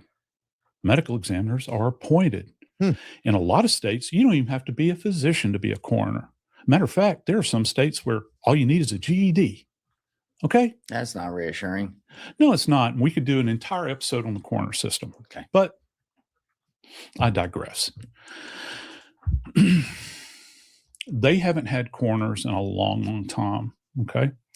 They understood that they needed a state medical examiner's office. And this is why this is so critical in this case, because it has been stated by a rather prominent person out there that the coroner, this is their words, was inexperienced Okay. I don't know really what that means. I don't know where that data came from, because they don't have coroners. I don't know. I don't understand why that term would have been used. Me neither. It shows a certain level of ignorance. Maybe that was intentional. I don't know. But the way the process would work is that his remains, Charlie Kirk's remains, would in fact be turned over to the state medical examiner's office. Where's that? They would take him to their closest state medical examiner facility, a fully equipped forensic autopsy suite. Okay, that will have X-ray. It's going to have all the instrumentation they need, and most importantly, it's going to have a board-certified forensic pathologist, not an elected coroner. Is this the one in Salt Lake City specifically? So everyone gets taken to Salt Lake City? Yeah, unless they have some satellite offices. Okay. I know that I covered, I don't know if you remember the Idaho cases with Chad and Tammy Daybell. Chad Daybell, it's a long story. Anyway, Tammy Daybell died in Idaho, and her body was taken to Utah. Interesting. And they had to exhume her remains in Utah. Not a real good job of her death investigation up in Idaho at the time. She turned out she was probably poisoned, and she was embalmed. And these people are responsible for a lot of deaths, and it's this guy's wife, Tammy. Anyway, the Utah State Medical Examiner worked that case. I'm very familiar with them. And personally, well, in the community in forensics, it's very small. Right. So you're aware of the quality of work that's turned out by particular offices. This is a stellar office. Okay. And everybody there, well, most people, of course, every office is going to have its own personality, but the people there are highly trained scientists. This is not an elected coroner that's doing this. So then why would a prominent person come out and say that a very inexperienced coroner did the autopsy? Make that make sense. But unless there was some sort of satellite office, yes, they all get transferred to Salt Lake City. So that's why I think that they all went back to Salt Lake City that night. That's why. I mean, I said it again, left the hospital to go to the hotel, right? Yeah. And I have this condition known as 64. Sometimes I forget things. Sometimes I put the wrong word in. In fact, when I was at AmFest, which was 3 months after the murder. Okay, so he told that joke for the first time last week by himself. He's now claiming like dementia or early onset Alzheimer's or whatever. He can't remember things, him and Blake, right? And now he's going to give a very, very horrible example as to another time he misspoke or misremembered something. You be the judge and tell me if it's a 1-to-1. It's not, just so you know. Let me get these out the way real quick. We got Buzz B, thank you for the 10 gems, gold coin. New member here, G Flodo, thank you for becoming a member. Now we got Yo-Yo, thank you for the $5 donation. And then we got Ivan became a member. Thank you for joining the team. All right, let's get back with it. I had a platform speech, and I literally said in the speech, I said, and now people are running down, I'm speaking about Erika, are running down her widow. I said her widow. I should have said his widow, right? And it wasn't until I got off the platform, my wife said to me, did you know you said her widow? I said, what? I didn't mean to say her widow. I looked at the tape. I said her widow. What an idiot. Is that the same thing as not remembering if you went to the hotel and answered your phone with your son on the phone 9 hours later, or if you answered it at the hospital when you were at the hospital? Do you guys think that's a fair comparison? No. If you've never misspoken, Are you perfect? Yeah. Especially I've never misremembered something like that. after a traumatic event. I mean, I do that all the time. I sometimes call my grandkids the wrong names. Oh, yeah. Yeah, that's not the same thing, bro. Oh, yeah. All the time. Yeah. Yeah. And this is supposed to be a lie. I guess the moral of the story is not every difference is a lie. Yeah. Not every false statement is a lie. Sometimes you just say things wrongly. Sometimes you're misinformed. Maybe we can talk about the drones. Wait, you're misinformed by your own memory? You misinformed yourself from your own memory from that day? Okay. I can tell you about that as well. Yeah, let's talk about Well, yeah. drones, And please. just to add to this, I remember the scenario I keep thinking about with this cell phone, you misspeaking. On 9/11, to the best of my memory, I was in Ontario, California at the airport getting ready to fly home to Nashville. I was sitting on a plane. They made us get off the planes, obviously, because 9/11 had happened. Mhm. And there was a lot of chaos in the airport. People were upset. They were making everybody get their bags off of the bag claim. People were renting cars. Nobody knew what had happened. And, for maybe a younger generation, they're like, how could you not know what happened? Well, it's because we didn't have social media like we have today. I don't remember if any kind of social media existed yet, but I didn't have social media at that time. I wasn't on social media. And so you were kind of reliant on the news and maybe word of mouth to figure out what had happened. And I remember very distinctly somebody coming on the microphone over the whole airport saying, there's been a terrorist attack Mhm. and the Twin Towers have been bombed. And I remember at that moment, everything went very still and quiet. Mhm. Everybody became very polite and conscientious, and people just started doing what they needed to do. And it was very somber. But of course, we know now the Twin Towers were not bombed. And so I don't know if she misspoke. What the When I listened to this the first time, I didn't catch how stupid that was. Holy smokes. If you don't remember, even the live news broadcasters that were in the helicopters didn't catch the plane as it hit. And a lot of people on the ground that day and the news broadcasters televising it live were like, they just bombed the second tower. They just bombed the second tower. A lot of people either intentionally so there's other possible theories, right? There's a theory out there that no planes went into the Twin Towers, that was an overlay of editing, that they timed it perfectly, and that they exploded these bombs when the overlay of the computer image of the plane flying into the Twin Towers happened.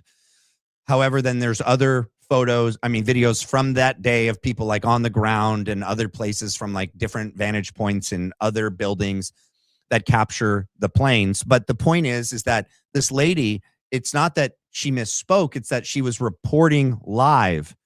And a lot of the people didn't catch the plane, that second plane, as it flew in. And in the moment of an event like that, so there's crisis actors that are out there saying the wrong things and intentionally.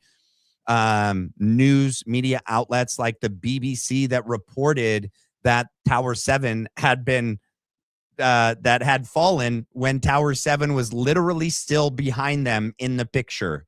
So a lot of factors play into why there were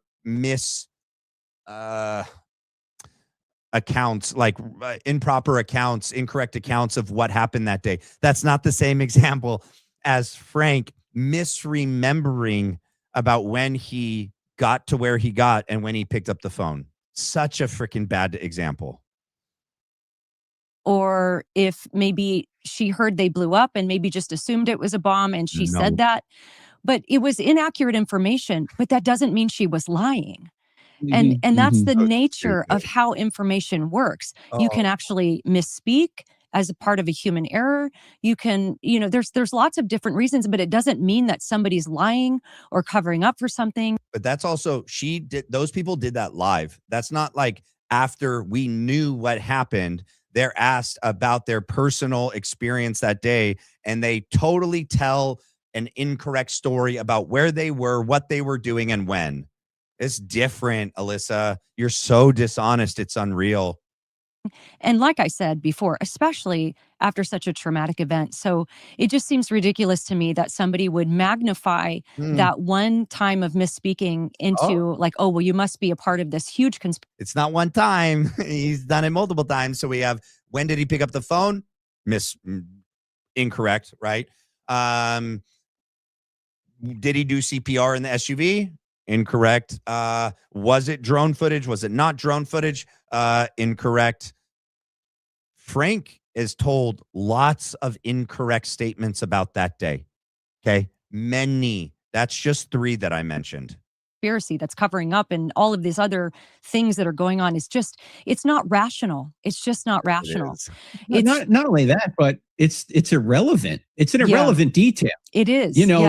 Like whether you shut off your FaceTime at the hospital or the hotel, what does that matter? That's not even a detail that would feed. All of these details matter because your integrity, your honesty is what's in question. Okay. The sequence of events, all of you people at TPUSA are under the microscope about where you were, what you were doing, and when. And the fact is, you guys can't keep your freaking story straight. And that is weird, and it freaking matters. Don't tell me what freaking matters when we're talking about the assassination of Charlie Kirk and what seems to be all of you screwing up the story. And then we catch you in it, and then you're like, oh, no, I didn't really lie. I just, that's just me misspoken. I'm 64 years old. I got old person brain. Oh, no. That's the authenticity of eyewitness accounts. Me and Brian, we didn't get our story straight. So it's actually improves that we're not lying. Oh, no. I just assumed it was drone footage.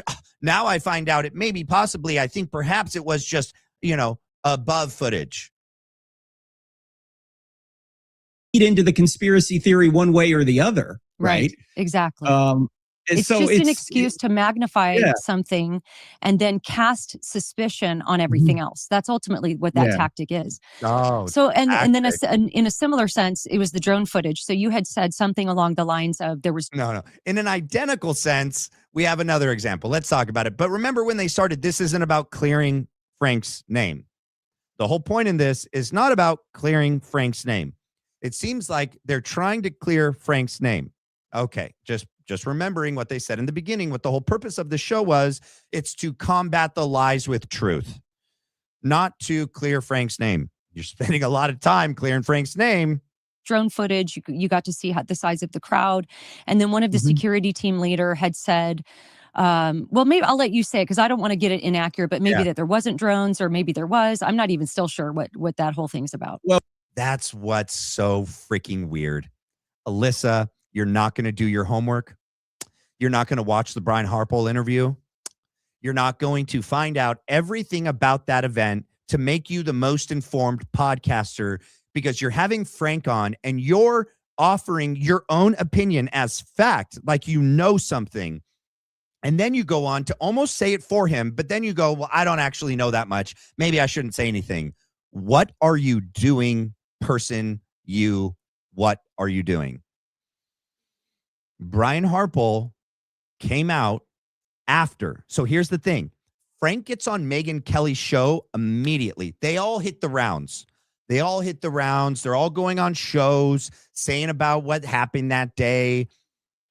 Frank immediately says many, many times in the days and weeks following 9/10 what he thinks he saw, what he believes. He states it as a fact. He doesn't state it as I think. He goes, and as we approach, we were watching drone footage. What he's going to say now, it wasn't drone footage on his phone. It was drone footage on Charlie's phone. Okay. And it was only later when that came out, Sean Ryan goes, well, supposedly you guys weren't allowed to have drones that day, but then Frank Turek is saying as he approached, he's watching drone footage. Can you make that make sense? And Brian's like, no, we didn't have drone footage. We weren't allowed to have drones. We asked for drones. UVU denied drones. Later, Wolves in Finance gets a cease and desist letter from TPUSA and says, you lied about the drones. You need to take that out or other things. And then they're like, but there actually was drones. The media team in TPUSA was approved to have drones. So if Charlie was getting footage from his team like Mikey McCoy and the media team that was there, and they were approved, and the TPUSA lawyers confirmed that they did have drones that day. They did. The media team did. And if they're getting B-roll footage, and if they're flying over the crowd to try to get good angles and to show Charlie the size of the crowd and what the event looks like, it actually makes more sense that it was drone footage. Went straight to Charlie's phone. When Charlie got on his phone overhead footage of the crowd maybe an hour before we were getting there. And that's when I said to him, I don't like this place. There's too many buildings. And I just assumed it was drone footage. Because whenever you see aerial footage, what are you going to say? Oh, in today's day and age, it's drone footage. Frank continually points out how much better he is at being a security team operator than Brian Harpel. So he sees the event and he goes, there's too many roofs, dude. Brian Harpel and Dan Flood go there a week in advance and they look at the roofs and they're like, we're good. We're good. Brian Harpel on Sean Ryan's show said there were no drones up. We didn't have authorization for that.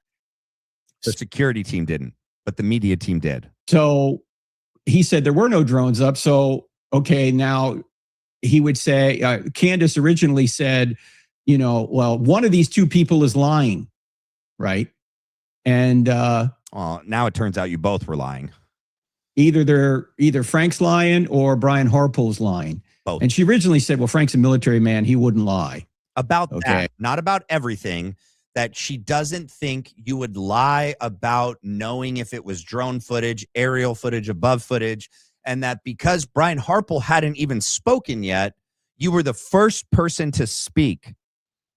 And really, when you had spoken, no one had started really honing in on the security team yet, because all of the footage from UVU hadn't really started to come out yet.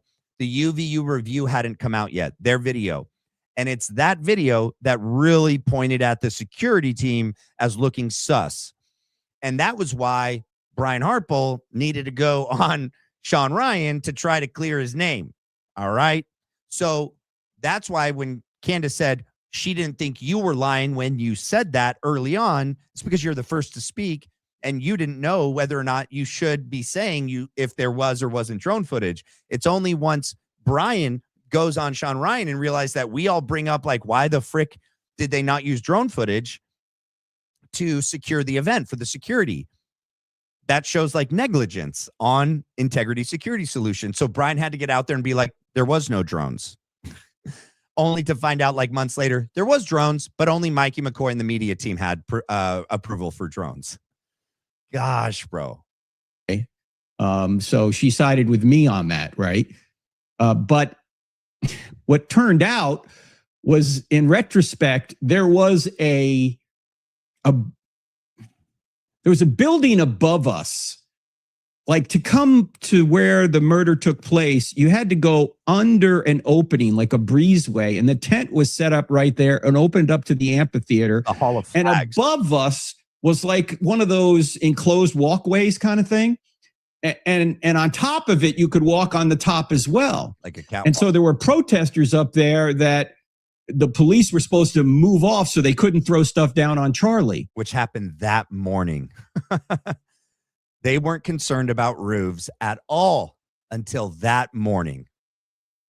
But before the event, you could be up there, and there were people up there during the event with your cell phone showing an aerial view of the crowd. So it may have come from someone just on that walkway. So he still doesn't even know. Or it may have been a drone that Brian didn't know about, because someone could have had a drone up before the event, like maybe the PR team. Oh, now he knows? But he speculates? No, the media team did have drones. And took video from there. But again, this is an irrelevant detail. Whether there was a drone up or not doesn't somehow feed into a conspiracy. It does, because if Brian Harpel lied and said there was no drones, but he would have known that there's drones because Dan Flood was in the car when Charlie was looking at the drone footage with you. And if he says he was denied drones but chose not to do what Paramount Tactical did when he went there after the the assassination, when he tried to take off his drone to do his 3D mapping of UVU, he was told on campus by campus police, you can't do that here. So instead of just leaving, Paramount Tactical just leaves campus, takes off the drone off campus, and flies over the event. It shows negligence on behalf of Brian Harpole, in my opinion. Okay. And if he would have known that Mikey McCoy had a drone up for the media team, why didn't he just take the freaking drone and go like, dude, they approved you drones? They denied me drones. I'm using that. Charlie's security and life is more important than the media, than your B-roll footage. I'm using your drone for the rest of the day for the security. It matters, Frank. It freaking matters a lot. I thought there was. Brian thought there wasn't. But either I was misinformed, he was misinformed, or both of us were and didn't. Why would Brian be misinformed? The head of the security team charged to keep Charlie alive was misinformed. Even think that somebody could just be on that bridge. But what does it matter? It matters. Right. Other than to try and say, oh, these are liars. Why would I lie about how does a lie about that affect the conspiracy theory? How do you know when Frank's lying? When he starts, when his voice gets like that. Let me skip this advertisement. That's such a good point. That's like, why would you lie about that? If you're trying to cover up this massive conspiracy, why would that be the lie you would choose? All that would do is, if somebody discovered that, would poke holes in your credibility, which is. Here's the thing. It wasn't a lie that he told. Okay. Frank got out there first and said that he was looking at drone footage. He didn't know at that time that it was going to be an issue until more footage from that day surfaced. And we all saw how sus all those people up there around Charlie looked. And then we started asking questions about drones. Why didn't they have drone footage? And because other footage came out where we saw a bunch of drones flying around. Then Brian goes on Sean Ryan and says, no, there was no drones that day. So it's not that he got out there intentionally to tell this lie to cover something else up. I believe he got out there, told the truth. Brian started lying about it because they realized what an issue that would be.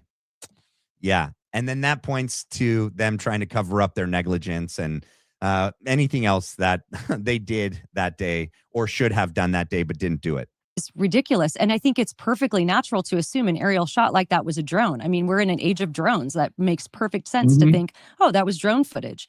And again, that doesn't mean that you're lying, which is just that this whole thing is just so bizarre to me. Remember, Candace didn't say he was lying. Candace said he was telling the truth about the drones. Okay. Candace believes Brian was lying. But let's talk about I wish the cops had a drone up there. They would have seen that Tyler Robinson was on that roof. Ding, ding, ding, ding, ding. Ding, ding, ding. That's why it matters. That's why it matters, because one of you, somebody on the TPUSA team, did have a drone up that day. And they should have been able to see anyone getting on any of the roofs. Okay. And if Brian was told no, which I don't even think he asked about drones. I don't, just like he didn't ask about the roof. Okay. Brian should have had a drone, should have taken the drone from someone else, should have taken his own drone, taken it off campus, flown it over the event. But they knew that they needed to have nobody on the roofs. They needed to not have any drones over the roofs because they needed Eagle Boy to get up there without being stopped, to get caught on camera, climbing over the railing, running over, low crawling, laying down for a second, waiting for the big bang to go off, and then run and jump off the camera so it could be caught on surveillance. So then they could say later when they're looking at the surveillance, oh, he jumped off there. Oh, he crossed the street. Oh, we should go look over there for the rifle. It was all part of it, dude. Yeah. There should have been a drone up. Yeah. Yeah. There you go. They should have had someone on the roof as well. The security team should have that, not the campus police. And if the campus police would have been asked to do that, just like Chief Long gave them what they asked for with the Hall of Flags, he would have done it as well for the other roofs. I do think that even the fact that Chief Long didn't do it anyway, that does show some negligence on his behalf. That even though Brian didn't ask, unless Brian told Chief Long, we have those roofs covered, and Chief Long then didn't have a concern about the roofs because he was told that they had it covered. But if that didn't happen and there was no conversation about roofs, and Chief Long realized, oh, there's 3,000 people here today, and they knew because Officer Bagley said they were told in advance that there was going to be about 3,000 people there at least, and they should have done their due diligence, whether Brian and his team did their due diligence or not, and put someone on all the roofs, because the campus police would have been more well acquainted with that campus and the buildings more than anyone, and the different buildings that had easy access to the roofs, specifically the Losi Center, and they should have put someone up there regardless. And the text I saw the day of the murder from Dan, one of Charlie's security team. What's that? Dan showed you the text between him and Chief Long on 9/10. Why would that have taken place? Why would Dan Flood on 9/10 come over to Frank and say, here, look at this text between me and Chief Long from this morning, where I ask him to cover the Hall of Flags roof, and he does. That's weird. Why did that happen? Holy smokes. Was the police saying, we got the roofs? Nope. You're a freaking liar, bro. This is why I don't like you. This is why I don't trust you. This is why you're not a good Christian. This is why you're a bad person, because I've read that text. I've seen that text. They've shown that text. It doesn't say roofs, plural. It doesn't say roofs, plural, like you're making it out to say. Dan Flood, literally, because of the walkthrough that morning on 9/10, the only perceived threat was the Hall of Flag roof up above Charlie, because students were up there throwing rocks down. And Dan Flood asked Chief Long to put someone up there to block it off, or to let them put someone of their own team up there. Chief Long says, I got you covered for that one roof by itself. And Chief Long gave him everything. They block it off, put a cop and a security team member up there. Nobody asked for any roofs in advance. Was not part of the security plan at all. Not a concern by Dan Flood or Brian Harple. So yeah, in my opinion, that is negligence. That's why no one's hiring Brian Harple and his team, because it's freaking obvious, dude, especially after Butler. Wow. Wow. So is there any investigation happening there about what happened with that, or?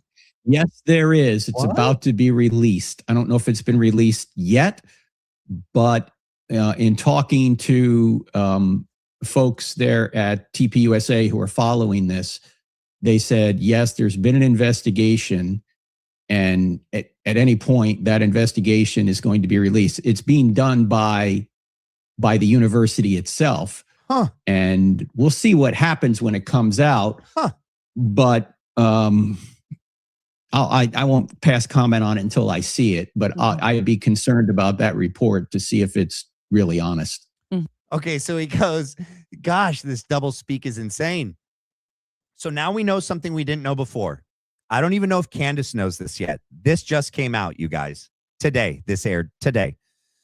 And he says there is an ongoing investigation right now by the camp, by UVU, the university, into who was supposed to have the roofs, why the roofs weren't covered. So he goes, yes, they are doing an investigation. And I can't speak on it because it hasn't been released, but it's coming out soon. But then at the end, he goes, but I have my suspicion that we won't even be able to trust the results of the investigation. What the freaking heck are you doing, bro? Preparing for all possible contingencies. Yes, they're doing an investigation, but we can't trust UVU. They're going to lie. I bet they're going to point at Brian Harple. I bet they were able to get all of the text messages between Chief Long, who is an employee of the university. They don't even need Brian Harple and Dan Flood's texts. They just need Chief Long's. They just need to see Who texted Chief Long? Who called Chief Long on what day? What did they ask for? And did Chief Long give him everything they asked for? I bet you bottom dollar that Chief Long did everything he was asked because we've seen the texts. We've already seen them. Came from that morning from Dan Flood to Chief Long on 9/10, and they gave him everything they wanted. Nothing about the Losi Center roof, nothing about the library or the Science Center, nothing about any other roof, just the Hall of Flags, just because students were up there throwing rocks down that morning. No real preparatory work was done by the security team to be worried or concerned or have these other roofs covered. That is negligence. Give me a break. That's why nobody wants to hire you, Brian. Okay, interesting. Well, we'll be looking out for that as well. But this final claim that Candace has made specifically about you and what you've said is that you have stated that you attempted CPR on Charlie. Here we go. And then one of his security team, I believe, said that no one did CPR. So it's like somebody's lying. Again, Candace trying to cast suspicion on the testimony. Yeah. Well, here's what happened. When we got into the car, Charlie's bleeding everywhere from the neck. And so we're all trying to stop the bleeding. I'm over the seat looking down on him. Rick's to my left with Charlie's head. Brian's to my right at his kind of midsection or legs. And his legs are out the door because he's too tall. We can't even close the door. So we drove all the way to the hospital with the door open. And we're trying to stop the bleeding. And Brian's right that throughout most of the ride, there was no CPR done. We're just trying to stop the bleeding. And you can't really do CPR on somebody bleeding because we know. You're just pushing more blood out, basically. Yeah. But toward the very end of the ride, I thought to myself, it's been several minutes since he's been shot. Yeah. Sure. If there's any hope of him being revived, if we don't try and start his heart, if we don't try and get air in him, and he has brain damage, I'll never be able to live with myself. You didn't at least try? Oh, remember, you could barely live with yourself now. Remember? Charlie's the first thing you think about when you wake up, and he's the last thing you think about when you go to bed. You're having a difficulty living with yourself as it is, Frankie boy. Right? What I got to lose? Right? So it's like the last 20 or 30 seconds of the ride, I tried to get his heart started, and I blew air into his mouth. Okay, before, his story was that the entire time he was in the car, he's praying out loud in the back seat. Also, Brian is telling his story that he is working on the wound of Charlie's neck, even though freaking Rick should be doing it because he's at Charlie's head, the entire ride. And when asked, did Frank or anyone do CPR in the car? Brian says, no, you don't do that. We didn't do that. Brian and Rick are looking at Charlie, supposedly working on him the entire time. They're going to notice Frank's dumb butt getting up there, doing chest compressions and breathing into Charlie's mouth. The fact that Brian was asked directly of whether or not that happened is not Brian not remembering. Brian looked the other way. Somebody's lying. Who's lying? Last 20 or 30 seconds. Now, we're yanking and banking through the parking lot at that point, or coming into the parking lot. Like, look, is this a hospital? This is, and whether Brian noticed that or not, I don't know. Okay.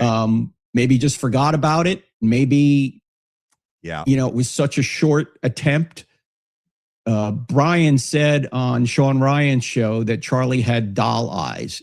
Doll eyes, they're just been waiting for that. Staring. They're not tracking with anything. And that's the first thing I noticed when we got him in the car. He wasn't looking at me. He was looking right past me, into eternity. He was already gone. But I hadn't seen anybody shot. I hadn't seen anybody dead like that. I don't know if Brian had or not. So while I'm thinking in the back of my head, he's dead, I'm going, what do I got to lose? Right? Yeah. Got to try. And when we got him into the hospital, they did get his heart started. Because the surgeon later told us, although he was already dead, you can start a healthy person's heart even after they're already dead, because if the body is young and strong, you can do that. And that's what happened. And when we got that report, we're like, okay, who knows? Maybe there's hope. Maybe he'll make it. I don't know. All right, that's all we're going to listen here. I know that took longer than I expected, but we needed to get through all of it because there was a lot of lies there. We're going to get to this. This is Andrew Kolvet. This came out today. We don't need to listen near to as much as this as we did with Frank Turek, but this is key. Andrew Kolvet is going to lie a lot. Well, actually, before we do this, let me show you something from here. Let's go here real quick of Megyn Kelly and Mikey McCoy, because I found something that was really interesting. Where's Megyn Kelly? All right. Well, I guess, I don't know. The first one, let's see, at 27, it's not like a big damning lie. It's just interesting. They're focused so early. Let's hear what they say here. And he would want to pluck somebody and bring them on the team if they were good at a job. But I was telling you earlier with Erika that for the first time, I got a little emotional 2 days ago, because for the first time when I was talking to her about where the organization's going, how we're going to continue Charlie's legacy, how we're going to really 10X this organization to become. So I found that to be interesting. I feel like that's some sort of nod, because when Charlie in March of 2025 went on the 10X conference with Grant Cardone, and he's asked, do you get threats? Are you afraid of the threats? Charlie goes, I'm not afraid of crazy leftists, purple-haired jihadists. Are you kidding me? That's like a freaking Tuesday for me. No, I don't worry about that at all. What bothers me, what worries me, what draws my attention are people on the inside, my inner circle, people that have betrayed me, lied to me, people that have told me, you shouldn't do that, you can't do that, you won't make it. And here we have Mikey just days after referencing Erika and saying that they're going to 10X TPUSA. I don't know. To me, that's very interesting. But this next part is really interesting. Let's hear what Megyn Kelly says and whether or not Mikey corrects her at all. And let's see, what day did this came out on September 18th, 8 days after the assassination. All right. He died too soon, but he was always ready to die. Everything he did, he poured into it 100%. Okay, that's gross too. He was ready to die. And he was always dedicated to his work, dedicated to his message. He knew that the truth was the truth. He would always say, North is North, no matter what. There's objective truths that need to be shared to the world, and he was ready to share those. When I found out that he'd been wearing a bulletproof vest, I thought to myself, oh my God, like I didn't even know that it had gotten that bad. Yeah. Like in terms of the death threats, because we all sadly do get death threats in this in the public eye. Yeah. Had it escalated prior to last week? We've always gotten threats before. Someone needs to clip some of my work and send it to some people that have bigger shows, because this is, let me back up again. This is 8 days after the assassination. We didn't have a lot of videos yet. Okay. Megyn says she was told, she found out. Who would she find out from? Someone in TPUSA, Erika Kirk herself, or someone on the security team. Somebody lied to her and said that Charlie was wearing a vest. Mikey was there that day. He knows Charlie wasn't wearing a vest. He was with Charlie at the restaurant interview and was with Charlie when he changed into his attire that he wore on UVU. He knows there was no vest. Why doesn't he correct Megyn? They all knew that the shirt movement and the necklace breaking was going to be an issue. They get out here not knowing how many other videos were going to come out. They never thought that the UVU review video was going to come out. They never thought that, because it was going to be squashed and sent into a black hole. She says that she was informed that he was wearing a vest. Mikey doesn't correct her at all. That's an issue. That's an issue. I'm going to listen to it again.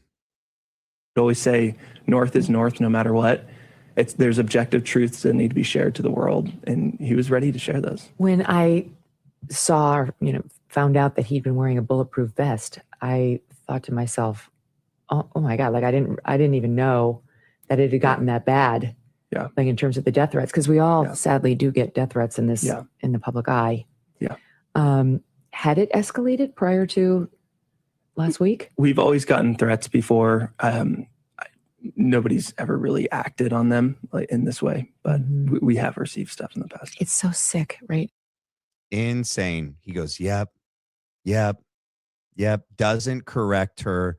Doesn't correct the record at all.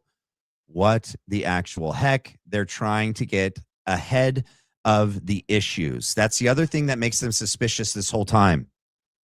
Okay, he heard her. You saw that too, right? Like he was like, yep. What the actual heck? And yeah, I already talked about the glove. Somebody I saw asked about, did I discuss the glove? Yes. Are you me? Yeah, I did. I think that the latex glove was most likely, in my opinion, Rick Cutler. It's on his side of the door.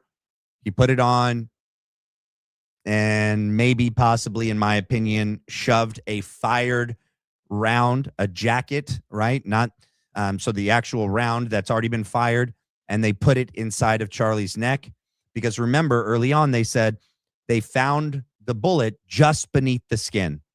And that was before we found out later that supposedly the bullet went in, that it went up, hit the C2, and then crashed through 6 vertebrae, and then hit the T1, and then shattered, and then, into his chest cavity. So I think we know that he wasn't shot with a bullet. In my opinion, it's possible that there's still some other gun somewhere else on campus, smaller caliber, because the round that they pulled from Charlie is not a 30-06 round. It's much smaller. But the thing that for me accounts for why they'd be wearing gloves is because he can't have his DNA and he can't have his fingerprints on that round. In my opinion, that's a plausible reason for the glove. All right. So, in my opinion, this is just my opinion. All right. All right. Now let's get to these lying liars from Liar Town. Ready, set, go. Probably one of the most difficult moments, certainly for me and most of the friends that I have in politics, was the assassination of Charlie Kirk. And what was more difficult than that was this spiraling into kind of conspiracy and smears and slanders. But this past couple of weeks, we've had... Wait, that's nuts.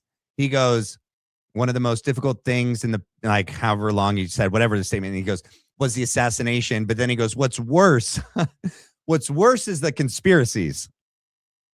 So what's worse than the assassination and Charlie Kirk dying is Candace Owens asking questions and us trying to figure out what happened to him. That's much worse. Okay, that's not a great way to start out there, buddy. Freaking Rufo and Lomez. That's these guys' names. I think Rufo's on the left. Lomez is on the right. I don't know. They're both morons.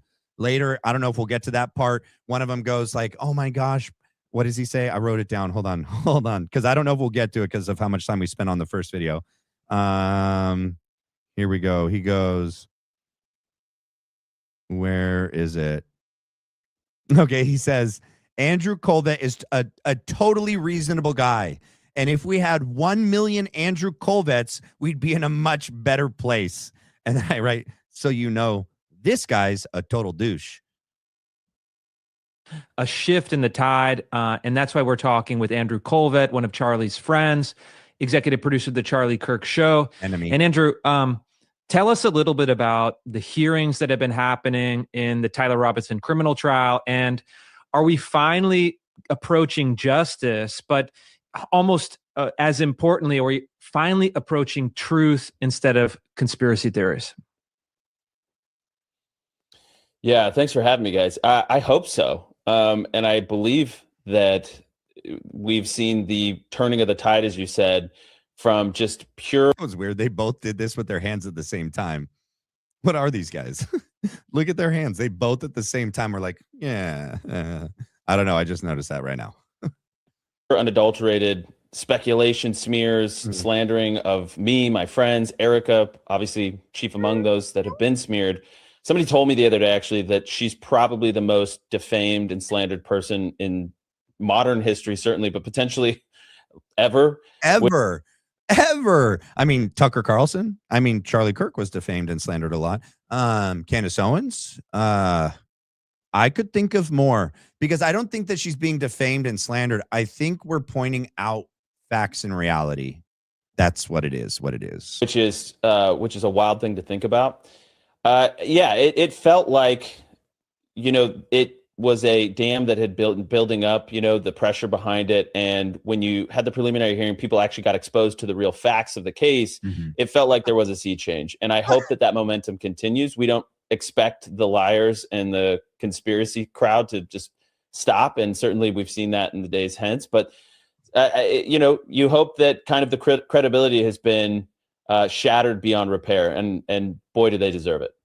I mean, the thing about conspiracy theories is they're non-falsifiable in a way. There's always some new theory to explain why the previous theory didn't add up, or they just kind of move the goalposts, move on to the next thing.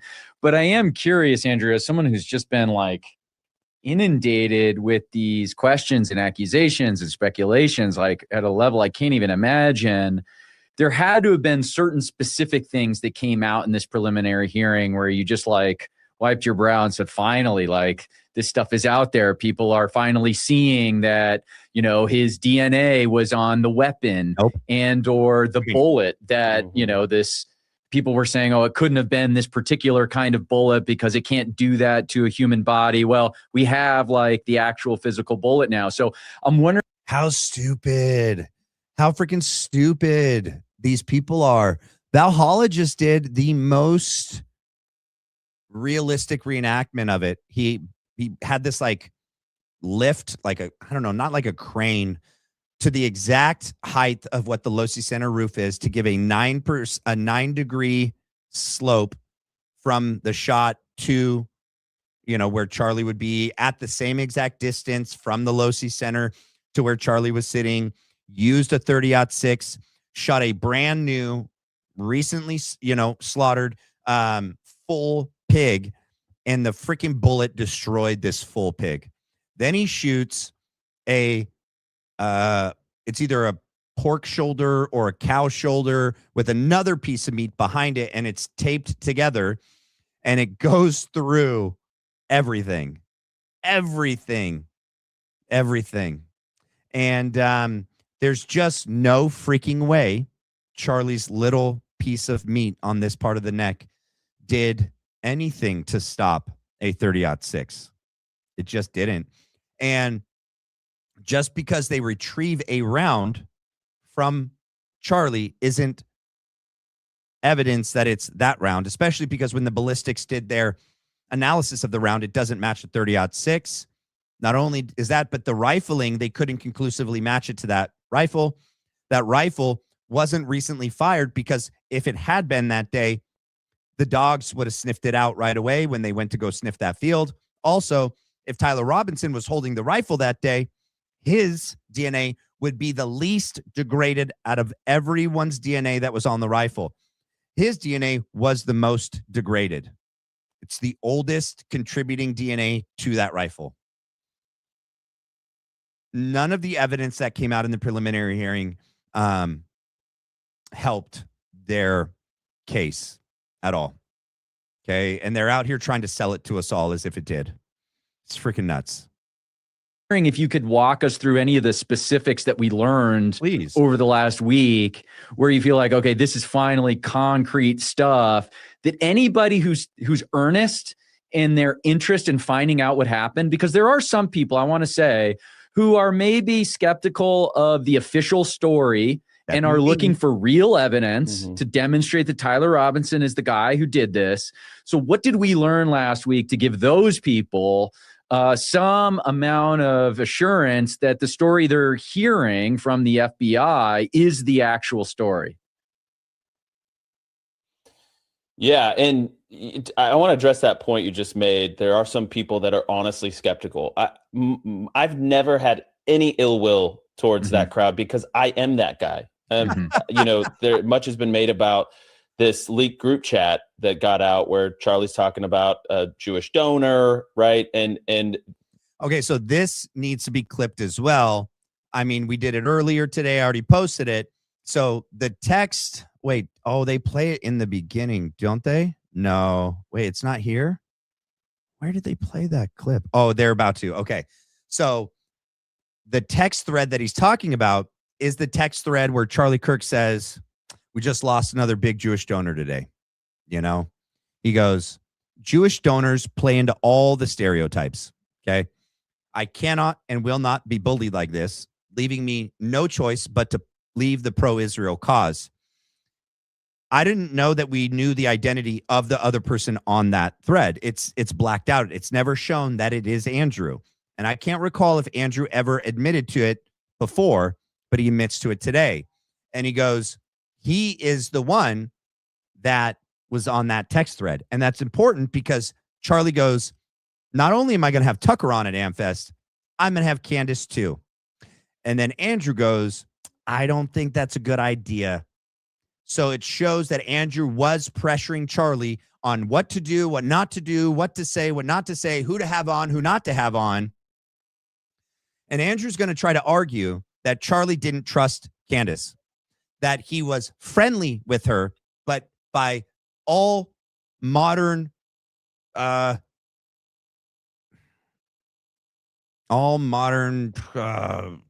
dude, that he wasn't actually friends with Candace. That's it. I couldn't think of the word of how to explain it, but he's going to go on to say that he wasn't actually friends with Candace. And in fact, he didn't trust Candace and distanced himself from Candace, and that he used Andrew to manage her.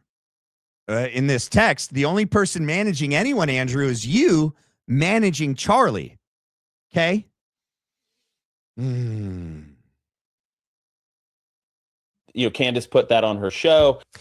So Charlie writes in this group chat, just lost another huge. Look, doesn't show who's on this. Just shows that it's Charlie Kirk. It doesn't show who else is there. Huge Jewish donor, $2 million a year because we won't cancel Tucker. I'm thinking of inviting Candace. Somebody writes, oh. That is Andrew Kolvet saying, Charlie writes, Jewish donors play into all of the stereotypes. I cannot and will not be bullied like this, leaving me no choice but to leave the pro-Israel cause. And now down here, this is Andrew as well. And somebody writes, a donor writes, please do not invite Candace. That might feel not a donor. It's Andrew Kolvet. A good short term, but it's not good long term. In my opinion, like all groups, you're going to get a wide variety of opinions. That nasty free will thing that God bestowed on us makes life frustrating at times after the dust settles a bit, maybe. That I've owned that publicly. That came from me because when Charlie was killed. I don't know that he did. Candace, I don't know that she thought it was a donor. She says someone. I don't remember that he's ever owned that publicly. Maybe he has. I don't recall it, but he's owning it now. I was willing to look under every stone. I wanted to leave no stone unturned and ask every question. Was there a larger conspiracy? Was there foreign involvement? Was there a foreign nexus? Was there any of this stuff? I have gone down, when I tell you I have gone down every rabbit hole imaginable, I'm not just saying that. I have literally pushed and prodded on every piece of evidence that I know how to push on. And so I've got zero ill will for them. And, you know, people will often throw this like quote of Charlie's in our face, like never stop asking questions or whatever. We're not stopping. Never stop asking questions or whatever. A quote of Charlie, Andrew goes, he says the quote and then he goes, or whatever. It's not or whatever, bro. It's Charlie's words. He said, never stop asking questions. He doesn't give a caveat. He doesn't say, except here, except there. He just says, when, like, especially with things like this, never stop asking questions. It's the only thing that keeps us free. The asking of questions. I still have questions. One of my great frustrations in this whole process has been that have been painted, or the turning point's been painted as sort of accepting the official narrative, and we're just accepting Fed slop or whatever the word is. No, we looked under every stone. We keep pushing. We still have questions. But to the extent that Tyler Robinson is the man who is accused of this crime and seems to be guilty of it, I have become convinced as the process has unfolded over the course of months. Okay, so he's got questions. He has questions. But as far as who did it, how they did it, I don't have any questions. That's not the same thing, bro. That's not the same thing as being open-minded and trying to ask the right questions and find out what really happened to him. You're like, I have questions. I have nothing wrong with asking questions. As long as you don't ask questions about whether Tyler Robinson did it and whether Tyler Robinson did it with a 30-06.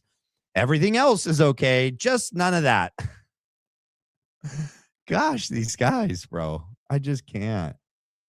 That they got the right guy. All right. Was he radicalized by other people? Was he were there people that were funding him or nudging him on social media? Were some of those bad actors? Were they foreign or domestic? I mean, I think there's open questions that we do need to keep pushing on to get to the bottom of. But this really does seem like a situation where you had Tyler Robinson, who was, apparently, never been romantically involved with somebody, finds himself with Lance Twiggs, who is manic depressive, was a drug user, was drinking a lot, had a very disassociative sort of home life reality in this apartment. And his first relationship happens to be with a gay guy, a young guy, Lance Twiggs, who was doing black market, HRT, vaping, THC, drinking a lot, all these types of things. And how does he know that? I don't remember any of this being released as actual facts. He's saying these are things that have been substantiated and proven to be true.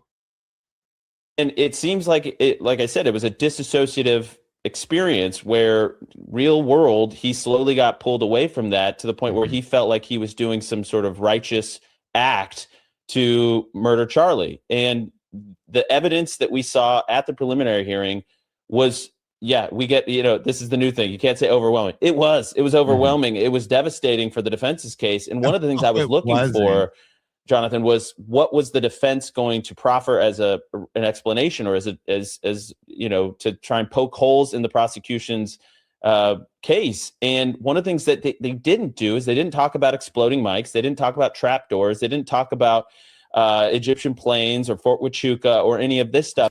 So he's coming out with the same exact talking points as Frank Turek.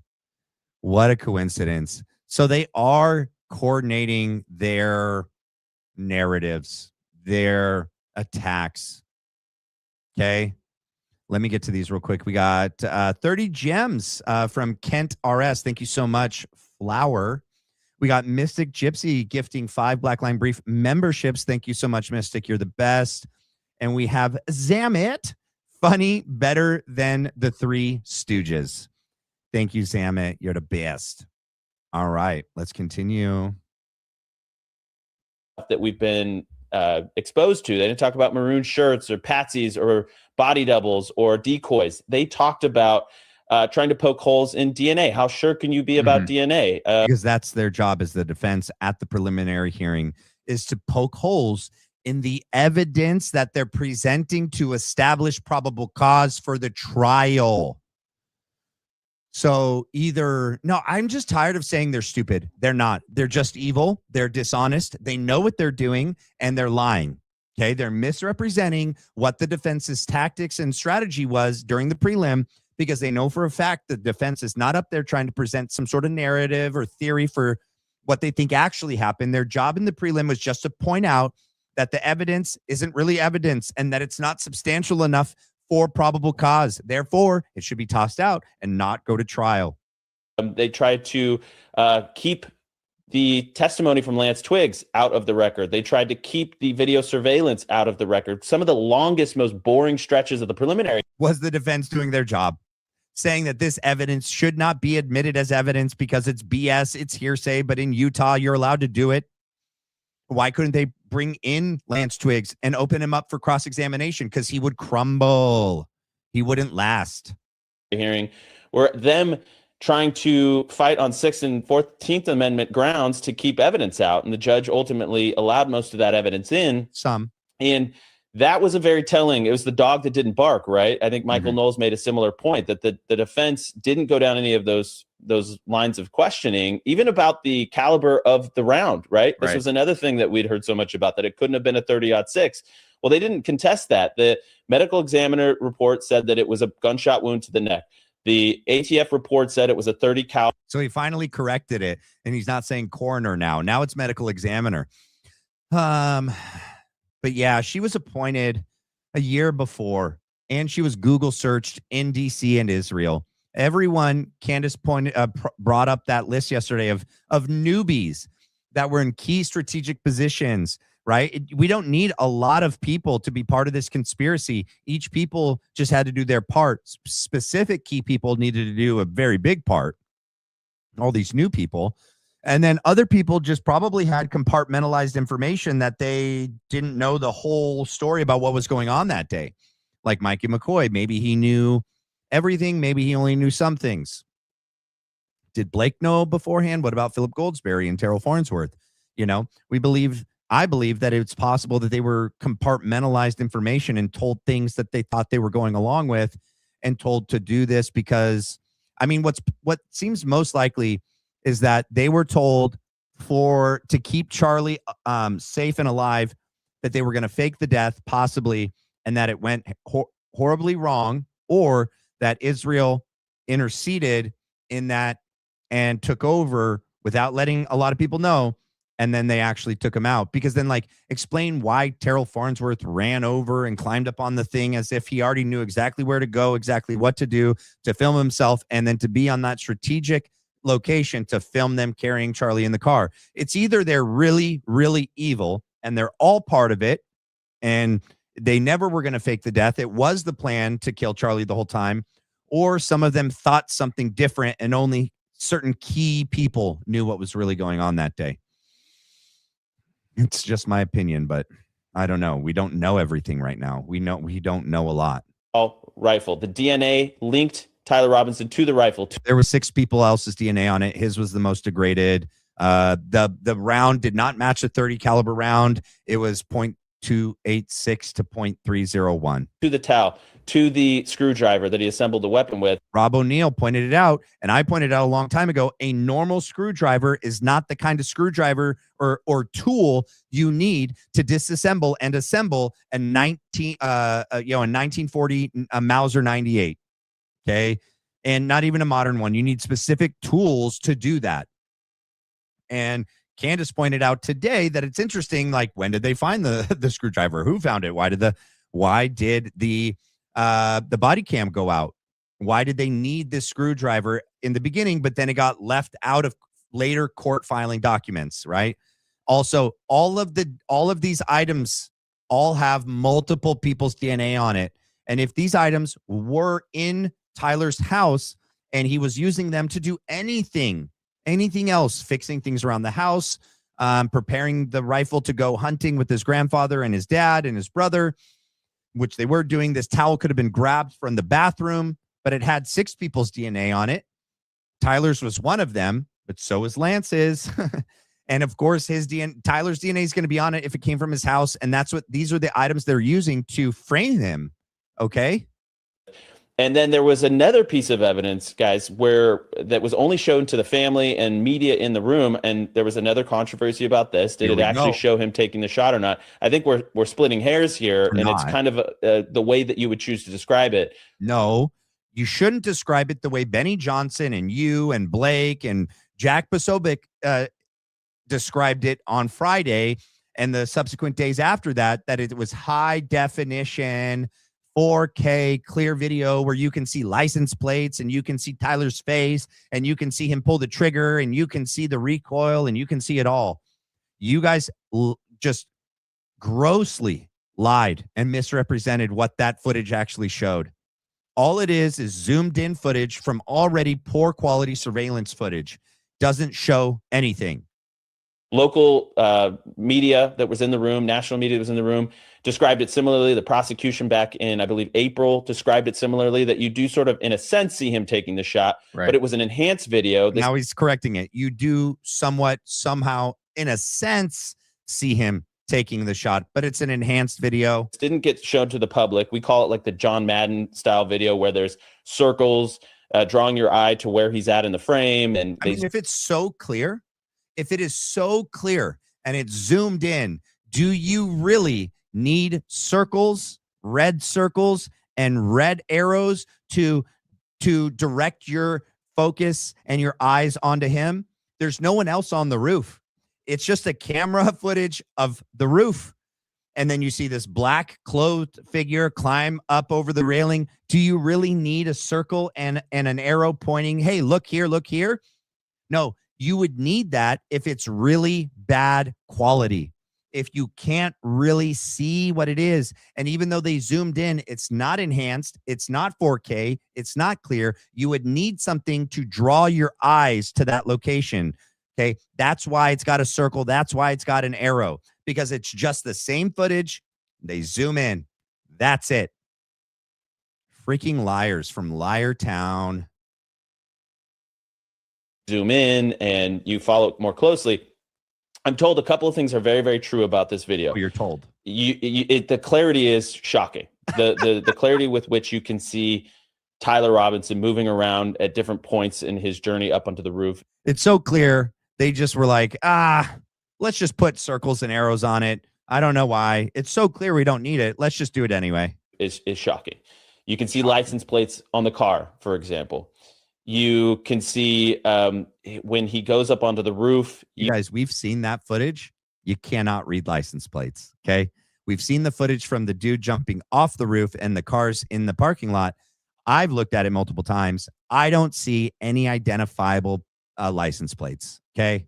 You can't necessarily make out his face, but they do zoom in and enhance it. You can see him. This is when the rifle is apparently stuffed down his pant leg. Wait, so you don't make out his face, so you can't tell that it's Tyler Robinson, but you do zoom in and you can tell that he's got something stuffed down his pant leg, and you can tell that it's a rifle. Okay, buddy. You see him kind of roll over the railing. You see him move some distance, then assemble the rifle. So that's when he assembles it. You see him walk. You can't see him assemble anything. We've seen the footage, you guys. And he doesn't pause long enough to even assemble anything. That's what's also weird. We've seen the footage. He climbs over. He's like walking out, and then he takes off running. And then he like low crawls into position.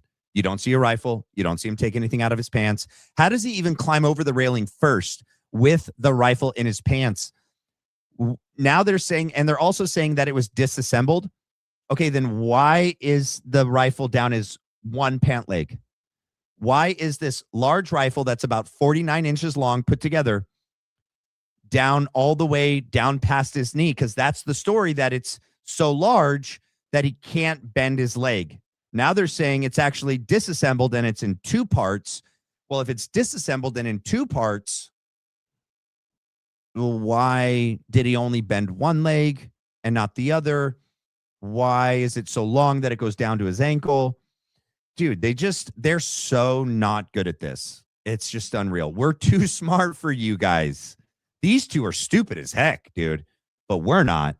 To the edge of the Losi Center building. You see him get in the prone position. He's there for a matter of seconds. A couple dozen seconds. I don't quote me exactly on. Oh, we won't. A matter of seconds, a couple dozen seconds. Don't quote me though. On that, but let's say about 30 to 45 seconds. You see it with the timestamp. We know Charlie was shot at exactly 12:23:28. 29. Mountain standards or mountain time. We'll just say mountain time. I don't know if it's daylight or standard time. I always get confused about those. But the point is, we won't have to worry about that much anymore soon. What a jerk. This guy goes, this freaking goofball goober goes, you won't have to worry about that any longer, very soon. Yeah, exactly. So you see him right at that moment. And according to some people that I talked to, some missed it, some didn't see it, some say they saw it. Again, splitting hairs. At that timestamp, some say you see him flinch. Again, you're not seeing his face, but you're seeing the person that they've tracked, and where they have zoom ins where you can see his face. Then it switches camera angles to moving his way up to the roof. and you see him get in position. You take the shot, essentially. Now you see him take the shot, essentially. At that timestamp, you see him get up, run off. All right, Mr. PR guy is being very, very coy. He's being very coy. Because I didn't have time to pull up all the videos from that Friday, that Monday after. So the Friday of the prelim when the video aired, Benny Johnson, Jack Posobiec, and then we have Blake Neff and Andrew Kolvet themselves saying, you see him take the shot. You see him once you see him pull the trigger. You see the recoil. You see the muzzle flash. They've come out and told so many different stories. Now they realize like this is bad. There was other people in there. Thank God there was other people in there. They're like, it's just the same footage. They just zoomed in. It's junky footage. You can't see anything. It didn't do anything good.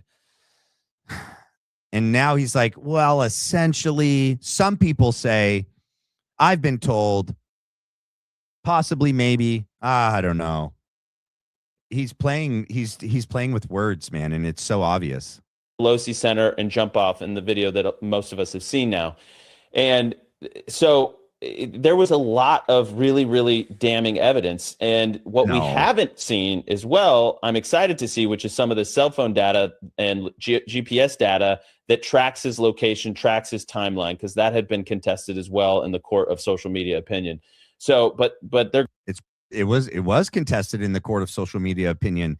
And if it was legitimate evidence, okay, if it was legitimate evidence and the defense had that, or sorry, the prosecution had that, and they're trying to prove that they have sufficient evidence to go to meet probable cause and to go to trial, why wouldn't the prosecution use that? That's pretty strong evidence. You can't really fake that evidence. I mean, Cellbrite can, right? And they're the ones that pulled the data off, right? Freaking Israel.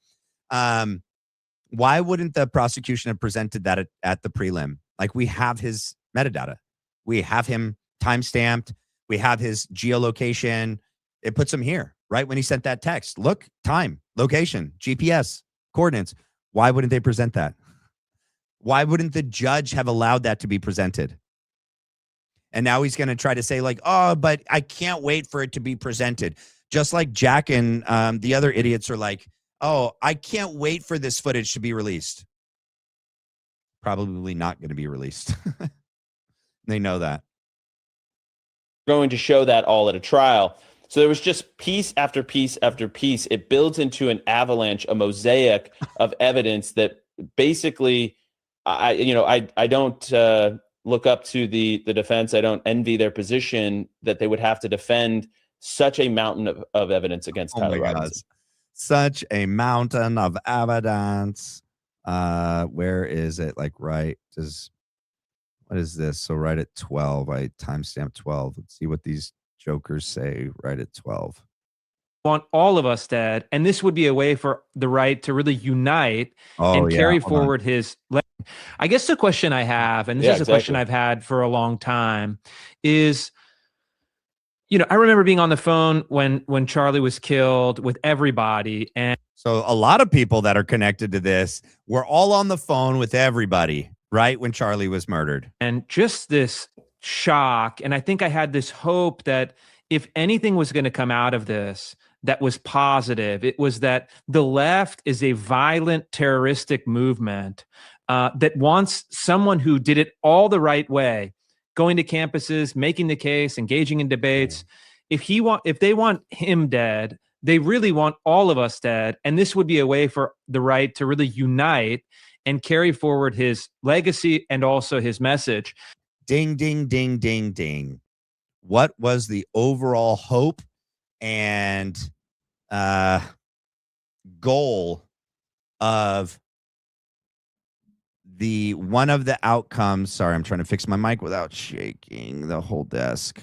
Oh my gosh, and then it falls. I can't wait. My brother-in-law is coming tomorrow, ladies and gentlemen. He is flying in, and we have a new desk and a bunch of new stuff. So it's going to be all set up. It's going to be great.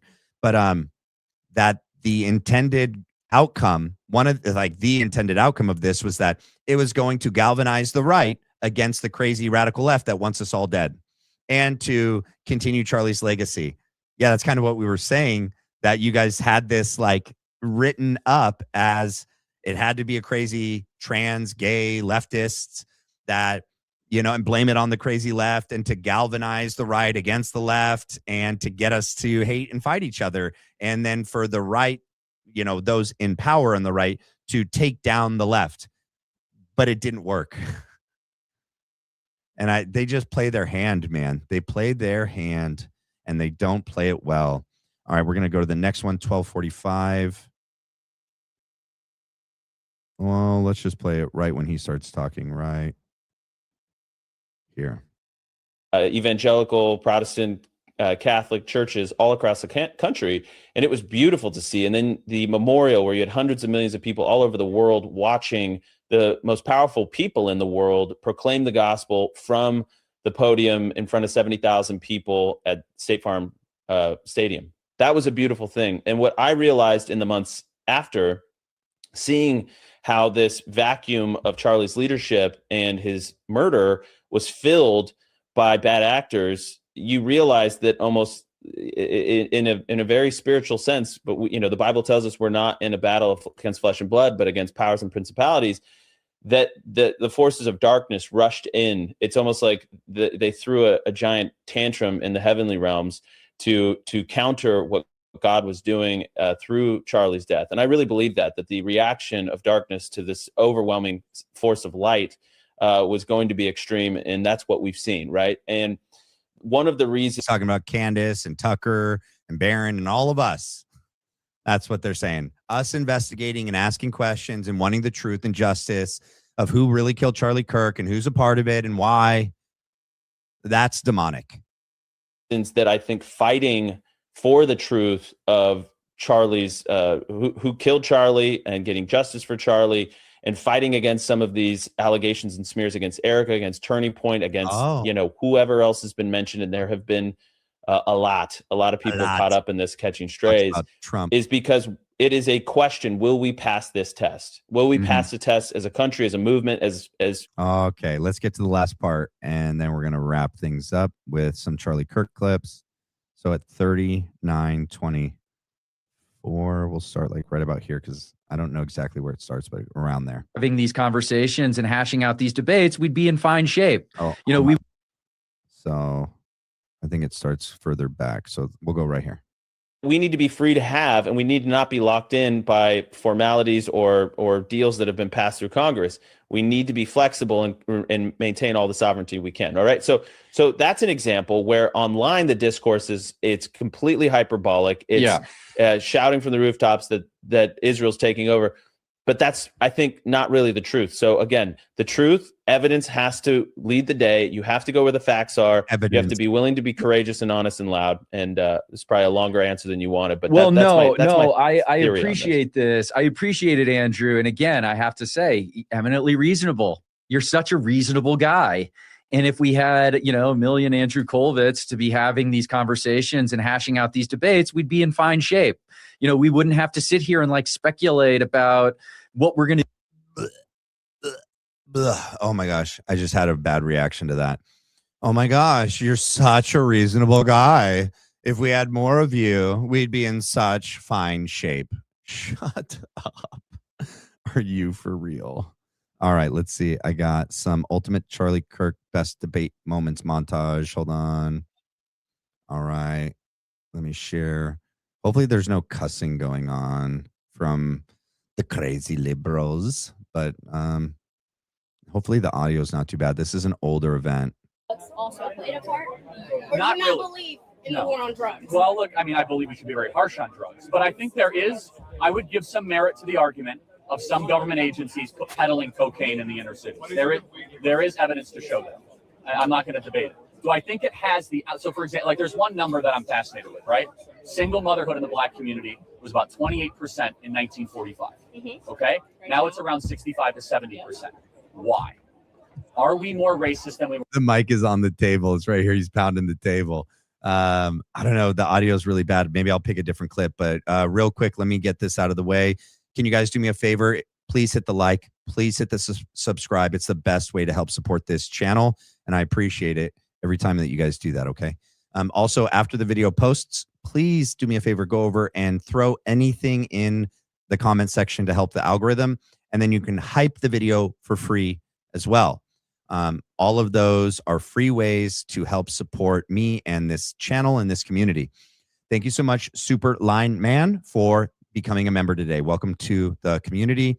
And we have M. Fisher. It's great listening to you. Thank you so much, man. I appreciate it. Or woman, I don't know. M. Fisher, thank you so much for your support and for that encouragement. I really appreciate it. Let me see if the farther along in the video, it's a different clip. So it's not, I don't like the whatever ones. The whatever podcast, a lot of not good. Let's go right here. 20 odd years, just. Oh, ma'am, you've been doing it forever. Welcome to the First Amendment. I fought for it. Sir, can you just stay this focused on me? taxpayer-paid jacket? Sir. Thank you. I brought it overseas. All right, sir, just ask me the question. So what is it about conservatives and this whole racism thing? Like, you guys are always just saying that it's either not a thing or it's, just not in any of the institutions or the police department. But it seems that over the past 18 years, we've had several race riots, and the biggest one being in 2020. So it's like, how are we still denying segregation in a city where we can clearly see what fucking neighborhoods are white, which ones are black, which ones are Latino, and we know how we got there. So it's like, what is it with conservatives and admitting that there's a problem and not addressing it? Because it seems like you guys want to be obsessed with, oh, the gender thing or the racism thing. And then you guys say, oh, it's not here, it's not a big problem. But why are millions of people rioting every couple of years? So let me ask you a question. We can say that it's Democrats and shit, right? Well, let me ask you a question. So what do you think is a bigger problem facing America? Single fatherhood or racism? Racism, by far. That's how Can you we say got that? Say that in the microphone. Racism, by far, because racism gets people killed, not single fatherhood. Well, no, a single motherhood. Let me be more specific. So single moms or fathers leaving the home, you think is a bigger problem than racism? No, sir. You're gonna have. I'm gonna repeat that one again for you. I think racism is a bigger problem than fathers being outside of the home. However, I do see fathers not being in the home is a problem. Let's make sure we're defining our terms. How would you define racism then?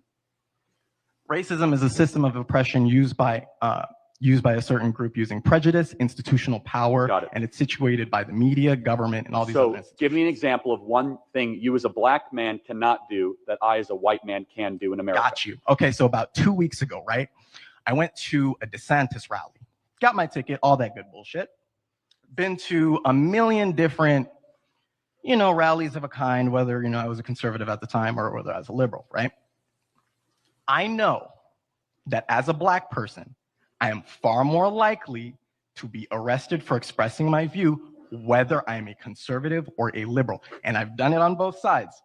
And oh yes, I was arrested. You were probably being a jerk. That's why you were actually, arrested, and not that's the because best of the part. color And that's of the your best skin. part, right? That's the best part. I wasn't even being a jerk. And the courts even found our beloved courts. Let me make sure I understand this. So you think the bigger problem than fathers not being in the home is a abstract conspiracy theory that you have that hecklers and jerks at political events are arrested because of the color of their skin? That's the best definition of institutional racism. No, that's not my definition on racism. I Well, did no, tell give you me what an my example definition of was. something a white man like me can do that a black man like you can't do. Because guess what?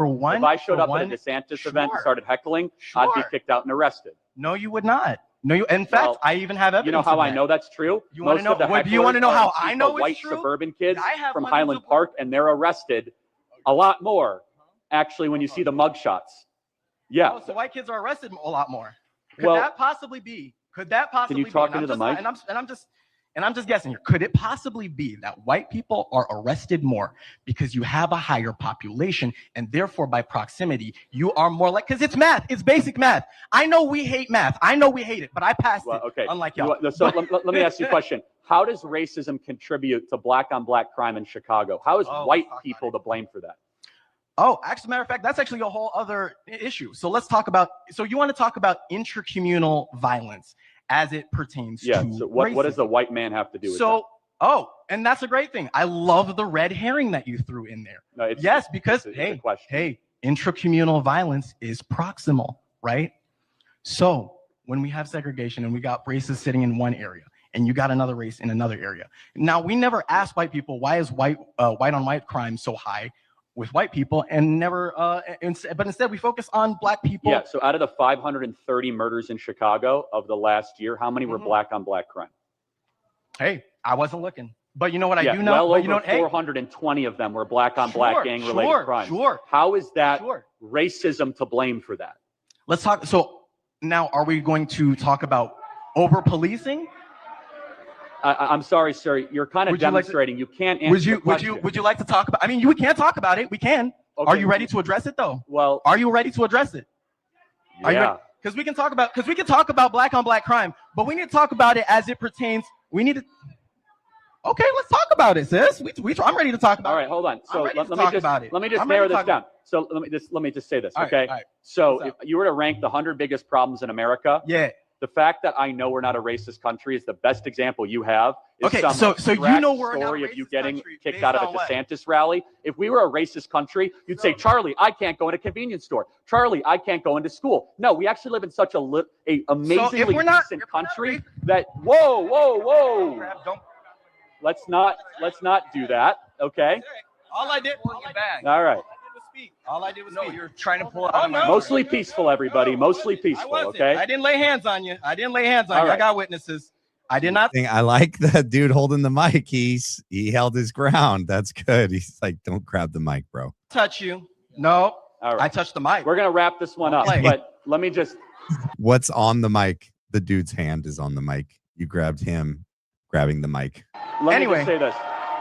We got racism we got racism all over the U.S. We just had a race riot 2-3 years ago. So let's in talk 2020. Wait, hold on. And, So oh my God! And then we had all 50 states.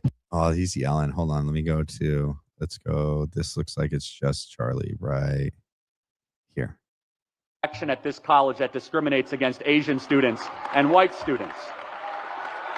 How about affirmative action hiring practices in the federal government? We are such a decent, non-racist country. The best example that he has is to show that he was mistreated. And if he acted like this at the DeSantis event, I can see why he was kicked out of the DeSantis event.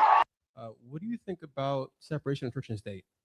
Doesn't exist. It shouldn't exist. Yeah. Shouldn't exist? Yeah. So you should have church in the state. Well, first, where in the Constitution does it say that? We can't have First Amendment. Where? It's about the religion, right? So there's no establishment of religion. There's no establishment. It doesn't say that. Yes, it It does. says Congress shall make no law establishing religion Yeah. or prohibiting the exercise thereof. Where does it say church and state? Religion. Well, hold on. It says that Congress shall make no official religion or prohibiting the exercise thereof. Where does it say that the church can't get involved in the state?